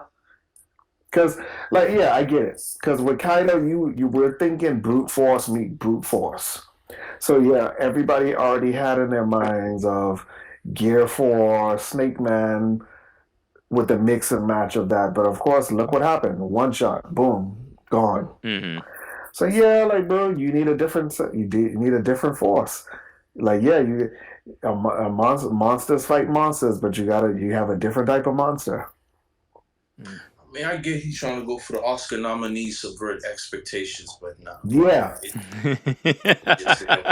that is exactly what it is. I'm sorry, I'm not gonna go and I know the YouTubers are gonna do this is the most amazing storyline in One Right. Piece. They're Like, like, no, Goda strikes again. it doesn't even scratch the surface of what the late Kento Miura Kentaro did with Berserk. I don't like dark fantasy like that, but I can't deny that storytelling is A1 steak sauce. You feel me? So if you're gonna be the jokey the guy, sell it to me. It wasn't sold to me, man. Berserk sold me on dark fantasy. And I don't like Dark Souls color palette. I do not like Bloodborne color palette. I can't play games like that for more than 30 minutes because it's just druid and dead. I can't do it. Yeah. Right? Great games, but it just does something to me, like to my soul. I can't do it. I can play Elden Ring, which is odd because it's more colorful, and it seems to have more of an action oriented appeal. So it kind of like diminishes his what Bloodborne and that the Victorian era. Not really my favorite time of art, but a lot of people like it. But yeah, that's the same thing. Like, but Berserk's storyline has sold this right here. As much as I love One Piece, even though it's not my favorite anime of all time, I still appreciate it. I didn't like One Piece because I couldn't get into it because it was too comical. It was too comical. The characters were drawn. There were no rough edges. Everybody was just soft edges and just like yo, okay, I can't take this no serious. details to the drawings and things like that. No details, no rendering. But now the artwork is good enough to where I can okay, I like this. I still have a hard time trying to follow the artwork and the panels at times because everything just looks washed together. Yeah, some of his paneling is not like that's been a critique of him over the past few years that he just puts way too much into a panel, and it can be hard to follow. I mean, yeah, I'm not really feeling Gear 5 like that at all, man. It didn't win me over. I'm gonna wait and see. I don't know if the next dude is gonna have I don't know who the next villain is. I don't know what's the point of the fights. If he's just gonna go to Gear 4 for us to see, whoop-de-doo. I already know. Well, I guess my last question, and then we can kind of move forward with this topic. I guess so the last part of it is there's something to be said about the way animation can win you over. Right? We've spoken about different animation over the past couple of pods. We all spoke to length about Naruto, for example, right? I said in my example of how ridiculous I thought Killer Bee looked when he was being drawn with 8 swords. And even in the manga, like I can understand what's happening, but I'm still not seeing what about this is so cool. Then we all talked about when the anime episode dropped. I'm like, this is the coolest thing I've ever seen in my life, right? So there's something to be said, or even One Piece. Like I remember when they debuted Gear 2nd in the anime, and you see that Bueno or however his name is pronounced, the guy who could open the door fruit. How like it got to the point where like he just couldn't Bluno, right? He just could not keep up. And you're watching the angles of him trying to find Luffy, and he's just getting beat senseless. Soundtrack is playing to perfection. You're just like, good lord, like he's getting rocked right now. Right? So I think there's times where animation can save things. Go ahead, Tim. Yeah. Like, remember when Luffy punched that Royal and basically Oh, knocked him to the manga? mm-hmm. People have said it for years, bro. Like, he's been showing you what the extent of his powers could be, because we all thought that was an animation joke, but then now, Right. It could have been a sneak preview of the yeah, awakening. Yeah. Yeah. So yeah, bro. like to that point, like I said, it's like I think it's hard to say, right? It's gonna really boil down to the angle they take. Obviously, we're a little bit less than a month away from the debut of Gear 5. But I'm wondering, like, could the animation, take someone like me who's a little bit more on the fence. I don't, again, I more dislike it. Jory hates it. Tim likes it, but I'm just like, could the animation, I guess it's more for Jory and myself, could the animation win you over in terms of Gear 5? Yes.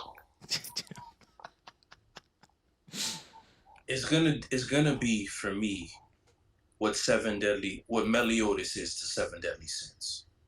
Why does he have a team? One. It's gonna be what Boo was for me in Dragon Ball Z. Why? It's gonna be what Bugs Bunny is to Daffy, which is I like Daffy more. But even in all those examples you listed, like I think some of the animation speaks for itself, right? Like I've gone on record multiple times saying that I think that Goku versus Vegeta in the Majin Buu arc is probably one of the best animated fights in the entire series. You know what I'm saying? Like, no, it's gonna be great when other people are there, but when I see Luffy, the animation's gonna be great, but it's not gonna matter. because given It's the gonna be context of like what's happening. Kaguya coming out of nowhere in that arc of it's like what Zetsu was for Naruto. Like, yeah, we knew Zetsu, but like after that, he's actually a conduit for his mother, Kaguya, and it's just like, okay, after, like, yo, where did this come from? I don't know, man, because it's like, okay, Kenpachi's not, he's in Bleach. You gonna get a Kenpachi of this universe? That's what I'm saying. Like it just depends on how. To me, like it depends on how it's executed, right? Because to your point, we've seen the opposite happen, right? Naruto being prime example number one. I have not seen a single well animated Shippuden guy fight, not one. His fight against Kasami every time looked hideous. Madara fired everyone in that studio. That looked horrible. So I think the opposite can happen. But I'm Pain. Oh, Pain's Lord. fire. Yes. But it's just like with One Piece again, our first viral clip was talking about how amazing Zoro versus King was, and even in the manga, it was a good fight, right? But it's just like they took it to another level, even with Sanji and Queen. So I'm like, again, with Kaido, could it be something where it's just like they just do something we've never even thought of, and you're just like, okay, I'm on board now. They got me. If it's just Luffy, just victory panels, I'm like, yeah, man, it was nice. It's nice to see Goku Super Saiyan 4 fight Vegeta from fresh off of fresh on Earth with what's his name, Nappa. That's a slugfest. Okay, so you're saying like you don't think it's gonna be interesting because you feel like it's gonna be Luffy just one shotting Kaido over and over again. It's gonna be what Meliodas is to Seven Deadly Sins, right? You're like, why does he even need a team? He's gonna go against the 10 Commandments. Look at how you build that up. Yeah, and just squandered it. I don't know. Okay. Well, he's Exodia. He's not Exodia. It's not. He's Exodia, dog. Homie's Exodia, dog. Like obliterate. He's Exodia, man. Like, dog. Like, that's my whole thing, man. Like, he's Exodia. He's all the Egyptian god cards together. You know what I'm saying? Obelisk, the Tormentor, Slifer, the Sky Dragon, the Ring Dragon of War. Nah, bro. It's not that. I don't think it's that bad. It's not. And then you got Blue Eyes White Dragon fused with the Dark Luster Soldier on top riding him. Like, it's over, man. It's over. What am I watching now? No, trust me, bro. Like they're gonna throw a lot of curveballs, man. Because one thing you got to really realize, like, and this is what they hinted with Doflamingo, I would say, is that they're entering a new era of like powers. Like, because when Doflamingo got so pissed off that he activated his awakening, the fact that buildings were turning into like straw, it's like strings or something like that, and he can usually you lose as a tendril to just pierce your whole chest. And it's like it's this they're showing you that they're about to fight some enemies where like it was just like the progression of hockey. Like one thing everybody had fucking hockey. Like when they fought Skypiea, all the guys had the sensory one, so you had to find ways to fight around them. Next thing you know, everybody has the armor with one. So if you a Logia, pow, except for when Whitebeard stabbed the Ice Admiral and he did not die. But anyway, or when he shattered Dakinu's whole existence and somehow he got back up. But go on. Yes, bro. And it's like, all right. So now, like, yeah, Conqueror's out there is it's still relevant, but not as relevant. And then now it's Awakenings, the final form or the true form of your actual powers, like, and how it affects even the environment around you is no longer contained just to your body. Yeah. Like, to be honest, like, we got to talk about it. Like, I do like, we all know who the Frieza is of One Piece. It's Crocodile. Crocodile is coming back. Crocodile is like basically like Frieza, how Frieza was in the tournament. He's just watching all this stuff happening, and he's just gonna come out of nowhere. Yeah, and I think the fact that he's teamed up with Mihawk now, like, clearly they're gonna use something else because Zoro and Mihawk still have to fight in the manga. So clearly they had to cross paths at some point again with him. Yeah. So like there's a lot of factors that they're gonna be pulling from, man. And then like I said, the formation of this fleet, and then even like the Whitebeards, bro. The Whitebeards, what's left for them, they want revenge, bro. They just waiting for it. And then of course, what happened? Getting clapped, bro, left, right, and center. But then like I said, they waiting for it. But then of course, like the issue with Sabo, and the inclusion of Luffy's father, which you gotta call it for what it is. He's a Wind Logia. You already know. He's Wind. Yep, he's Fujin for sure. Yeah, he's Fujin, bro. So it's like there's a lot of stuff that they're gonna just be throwing at us, bro. That you just gotta look forward to it. Like, yes, like I don't see Gear 5 being overly used like that. I do not, because like due to the nature of what it is, I do foresee it only being in trump cards for like certain pinnacle final battles. Like, for example, when that new Admiral came around, of course Luffy didn't lose it. Like, yeah, it was like right after the battle and all that other stuff. But like they're gonna give you story moments where it makes sense that he can't just use it now. And of course, Shanks had to come in and save him. And even though Shanks technically wasn't physically there, just his hockey presence. But then that's just it's just a lot of stuff, man. Yeah. It's a lot of stuff to look forward to, and I feel like that's the basis of it.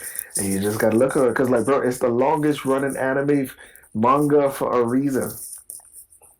That's true. The only way I see me turning over a leaf for this new ability for Luffy, this new fight, whatever fight scenes may come in the future, is if they add this gentleman right here. Ladies and gentlemen, that is Dom Toretto. That's the only way. Jory's just trolling now. No, bro, you wildin'. I might as well troll too, right? Yeah, you just you wildin' right now, bro. Dom Toretto, doing that smile. Oh my goodness. Okay, so I think we've said enough, at least for right now, leading up to the teaser. Of course, we'll reapproach it once the episode's out. It's going to be divisive. It's going to be divisive. The anime community has not made it any better. People are comparing Gear 5th to being as iconic as Super Saiyan, and I'm just like, please, let's just not even do this. Come on. But I never. know, yeah, never. But yeah, that's Gear Fit. That's the rollout for right now. We're about to get into our last segments of the night. Before that, like I said, Pirates Warrior 4 is finally getting DLC. I'm on this island by myself. I know neither of you guys care for it, but I will say if there was ever a one anime that needed a Dynasty Warriors treatment, One Piece makes the most sense. They fight battalions all by themselves. It just makes perfect sense. I've said to y'all both separately, I'm like Pirates Warrior 4. Granted, the first three, mixed bag. I'll give y'all that. Pirates Warrior 4, they redid the combat system for every single character. And I was pleasantly surprised. It was a pandemic buy because we were all locked inside, nothing to do. I was like, I'll give it a shot. I need something to play, and I platinumed it.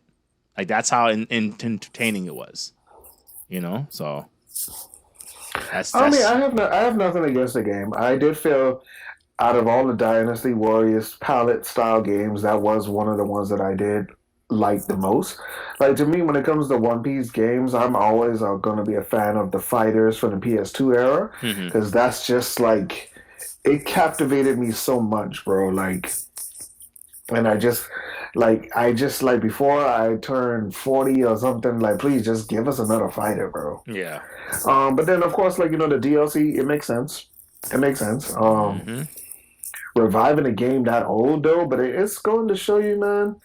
Video games have reached a new level where, look, Virtual Fighter is a prime example.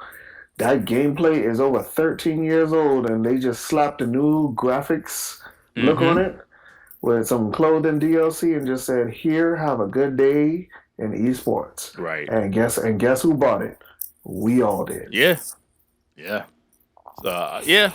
And this is what people have said. The reason why they love the game so much is like, wow, this gameplay has held up for that long.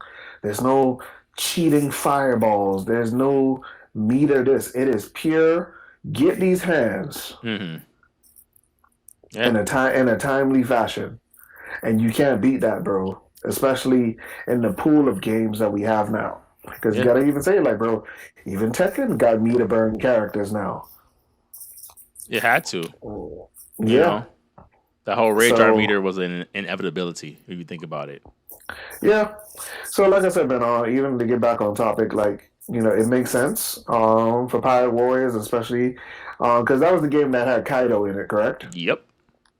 It makes sense. It just makes sense. Yeah. Like, give us a little DLC here and there. Like make it make sense in terms of characters, boom, and then you just revived the whole community because people want it. Yep, people want it, and it makes sense. Yep, Go ahead. I'm on that hill. I mean, like to that point, we could just move right on.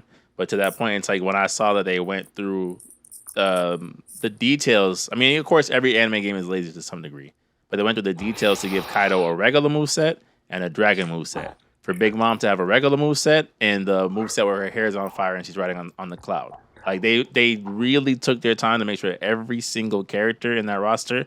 Sometimes it was a mixed bag, right? Chopper is kind of trash in that game, but like they made sure every single character fought uniquely. So the fact that they're kind of coming back, I kind of wish they were announcing a PS5 version simultaneously, but I'll take it. But moving on to our last segment of the night. Of course, we all have our own 3 segments now. I have Player Pass. Tim has the lore Jory has art that is SSS Rank. And tonight, I'll start off my segment. So for my game for Player Pass, it's a little bit of an older game. I've seen it, again, kind of be divisive on the internet. It's from the PS4 era of games. But my pick would honestly be Kingdom Hearts 3. I think it's a hard pass. I've seen people defend it. They talk about how the combat system has changed. They talk about, the things that you're able to do. They gave us, the worlds that people have been asking for years, right? We finally got Toy Story. We finally got Monsters, Inc., right? They dove deep into Pixar and things like that.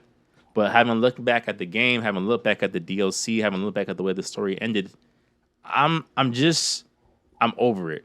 I think it's frustrating, and that's why, and people will be listening to us for previous pods, like that's why I've had such a love-hate appreciation for Tetsuya Nomura, because he's, on one hand, he's given us Final Fantasy VII, which I think is some of his greatest character designs ever. Obviously, Cloud and Sephiroth and things like that. But then even with Kingdom Hearts, I'm like the designs for Sora, Riku, a lot of the Organization 13, even these concepts, like these are amazing character designs and concepts. But for you to sit there and turn around and tell me that Roxas looks exactly like this other character, Ventus, right? Because he's Sora's nobody, right? So these are two characters with the exact same hairstyle. Exact same. They're both Keyblade wielders. Then Ventus's rival is his counterpart of Sora, right? So you now have the exact same Sora with the handsome eyes and black hair, right? It's kind of got to the point where like Kingdom Hearts 3 was one of the most convoluted things I've ever played, and I have played all 3 Bayonettas, so that's to tell you something. Like I had no idea what was happening story wise for the entire game. And then the thing for me, it's just like this is supposed to be the thing that that always won me over. It's one, I think Kingdom Hearts has always had amazing music, right? That's simple and clean. Guinness World Book of Fame of greatest original game songs ever made in existence. Maybe not the best, top 10 easily, right? So the music is there. Again, having the balls to make a character who swings a giant key as a sword, fire, right? I think Kingdom Hearts 2 is like the must-play game, right? The drive forms, the ability, for Sora to kind of become this dual wielder who either using physical attacks or magic or both, right? The ability to use combination attacks with Mulan, of all people, right? I think there was a lot of ways in which the first 2 games innovated in a way of like, okay, 2002 Kingdom Hearts drops, 2005 Kingdom Hearts 2 drops, Kingdom Hearts 3 dropped in like 2019. I am an adult. We've all moved on. We've all lived lives. It's like at some point, just the character of Sora doesn't become as appealing anymore.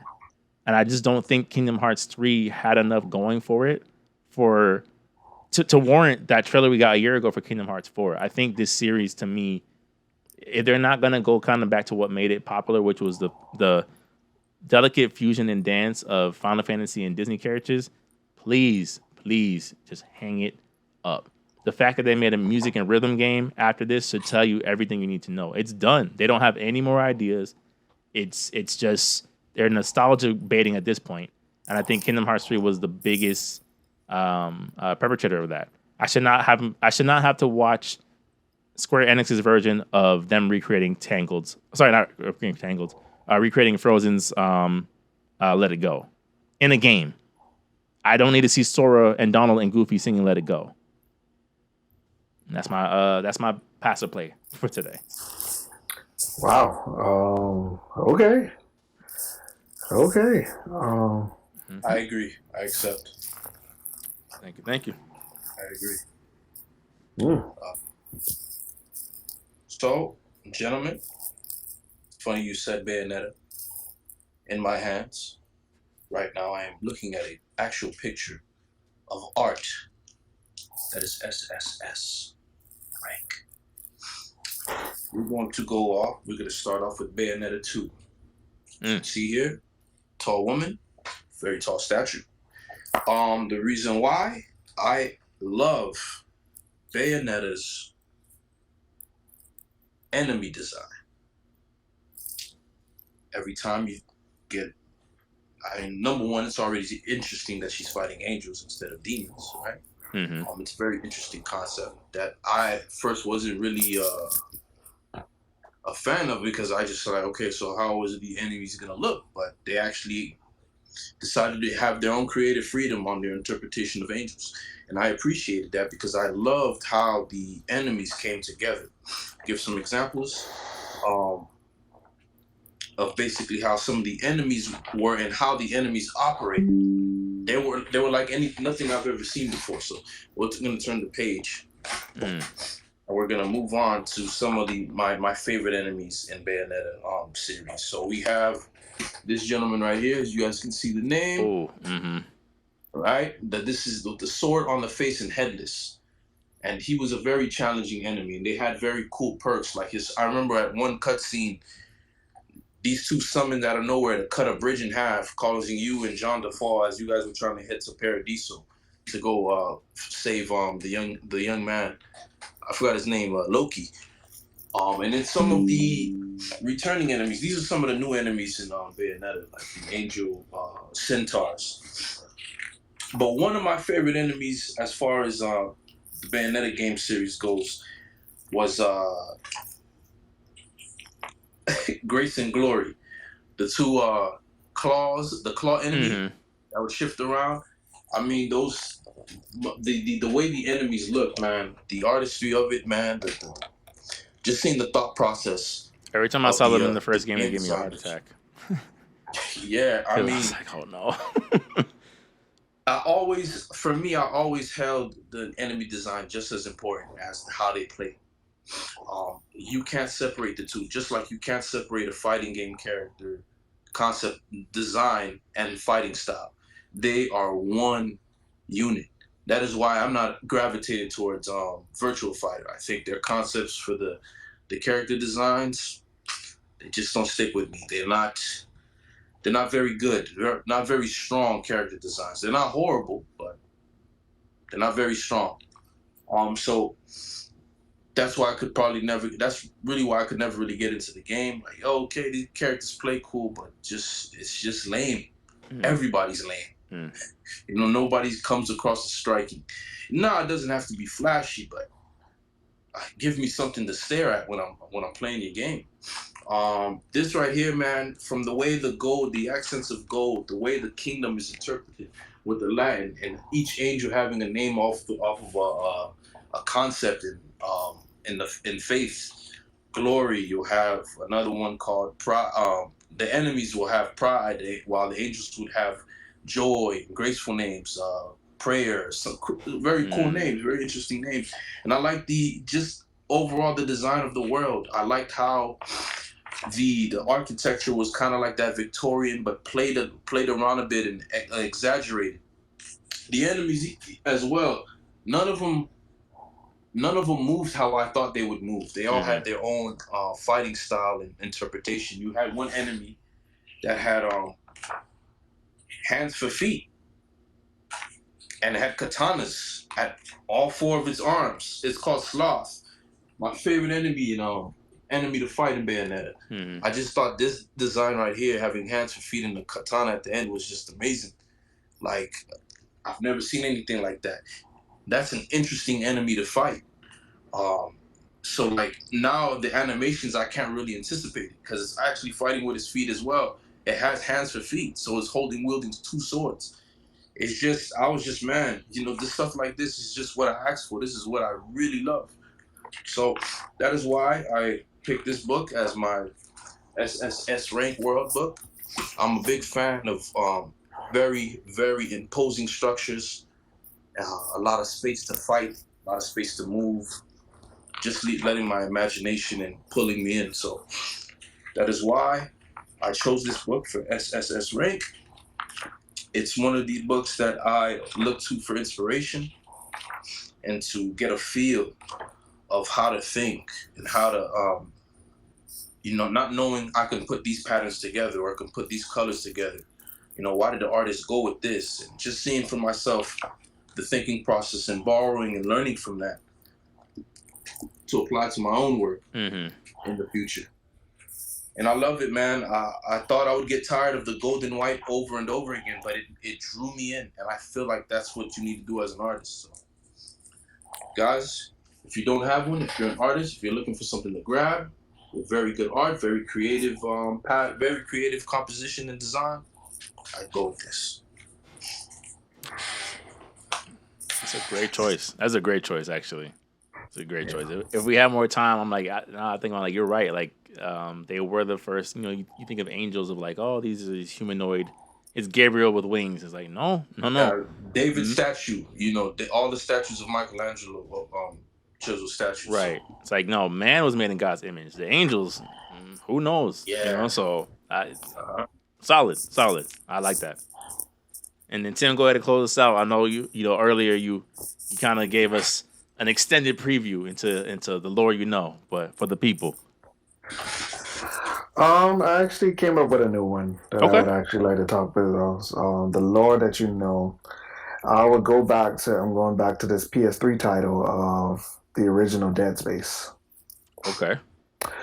The original Dead Space, that was actually one of my first survival horror games that I've ever played. And the reason why was because of how they built the story around it. From the comics to the Blu-ray DVD of what happened and how they cracked this planet, and it started this weird reaction where people who were hallucinating and killing each other, and it's just to really see all of those story pieces unfold. But then it goes back into like this, the self-destructiveness of humanity, that we always feel that we are the center of the universe, but yet we're still seeking so much knowledge out there because we feel so imperfect. And it's that relentlessness that always brings us closer and closer to our destruction. Like, just like, even like, I still wish that I had those movies now to this day. It's just that the gore, even like the characters, like how they reacted with each other with all this chaotic stuff going around, it just made sense. And then when you finally played the game, knowing all this information, I kind of felt like it helps me navigate better. Like, oh, this was the quarters where this happened, so I understand why this dead body is here, or I understand the writing on this wall. It's just like I really just like love stories that really, like, yes, it goes back to what we said about the big three, that it has multiple properties. I do feel like certain things do translate better, but it's just I just love how they did it, man. Like Dead Space 2 even, like, elaborated more on that. To go back to like a story, they said take the first letters of each of the chapter titles, because the protagonist was looking for his girlfriend. But when you look at it, you thought she was there, but you realize she was a hallucination. And they said, take the first letters of each chapter, and it says, Nicole is dead. It spells out Nicole is dead. And she was dead the entire time. So, like, it even goes to show you that even you as a protagonist, you were going through the same hallucinations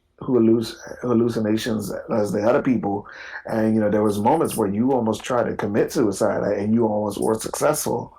But then if you didn't stop yourself, like with a quick time event or something like that, you could have died and you could have became the monster. So I just love how that all tied together. Okay, obviously, I've told you guys I'm not like the biggest horror survival game person, but We know. We know. but I do appreciate, that's one of the things that, whether it's your bag or not, like, that's one of the things I always appreciate about Horizon Zero Dawn. Is Horizon Zero Dawn is a very meticulously crafted world. Like, everything was done intentionally. It's not just like, oh, it'd be cool if we had a giant robot mammoth. Like, there's a reason why that exists. So that's interesting to hear that Dead Space is another thing where it's like, no, they really took their time and everything is done for a specific purpose. So, okay. Solid picks all around, fellas. So, I'm just going to wrap this episode up.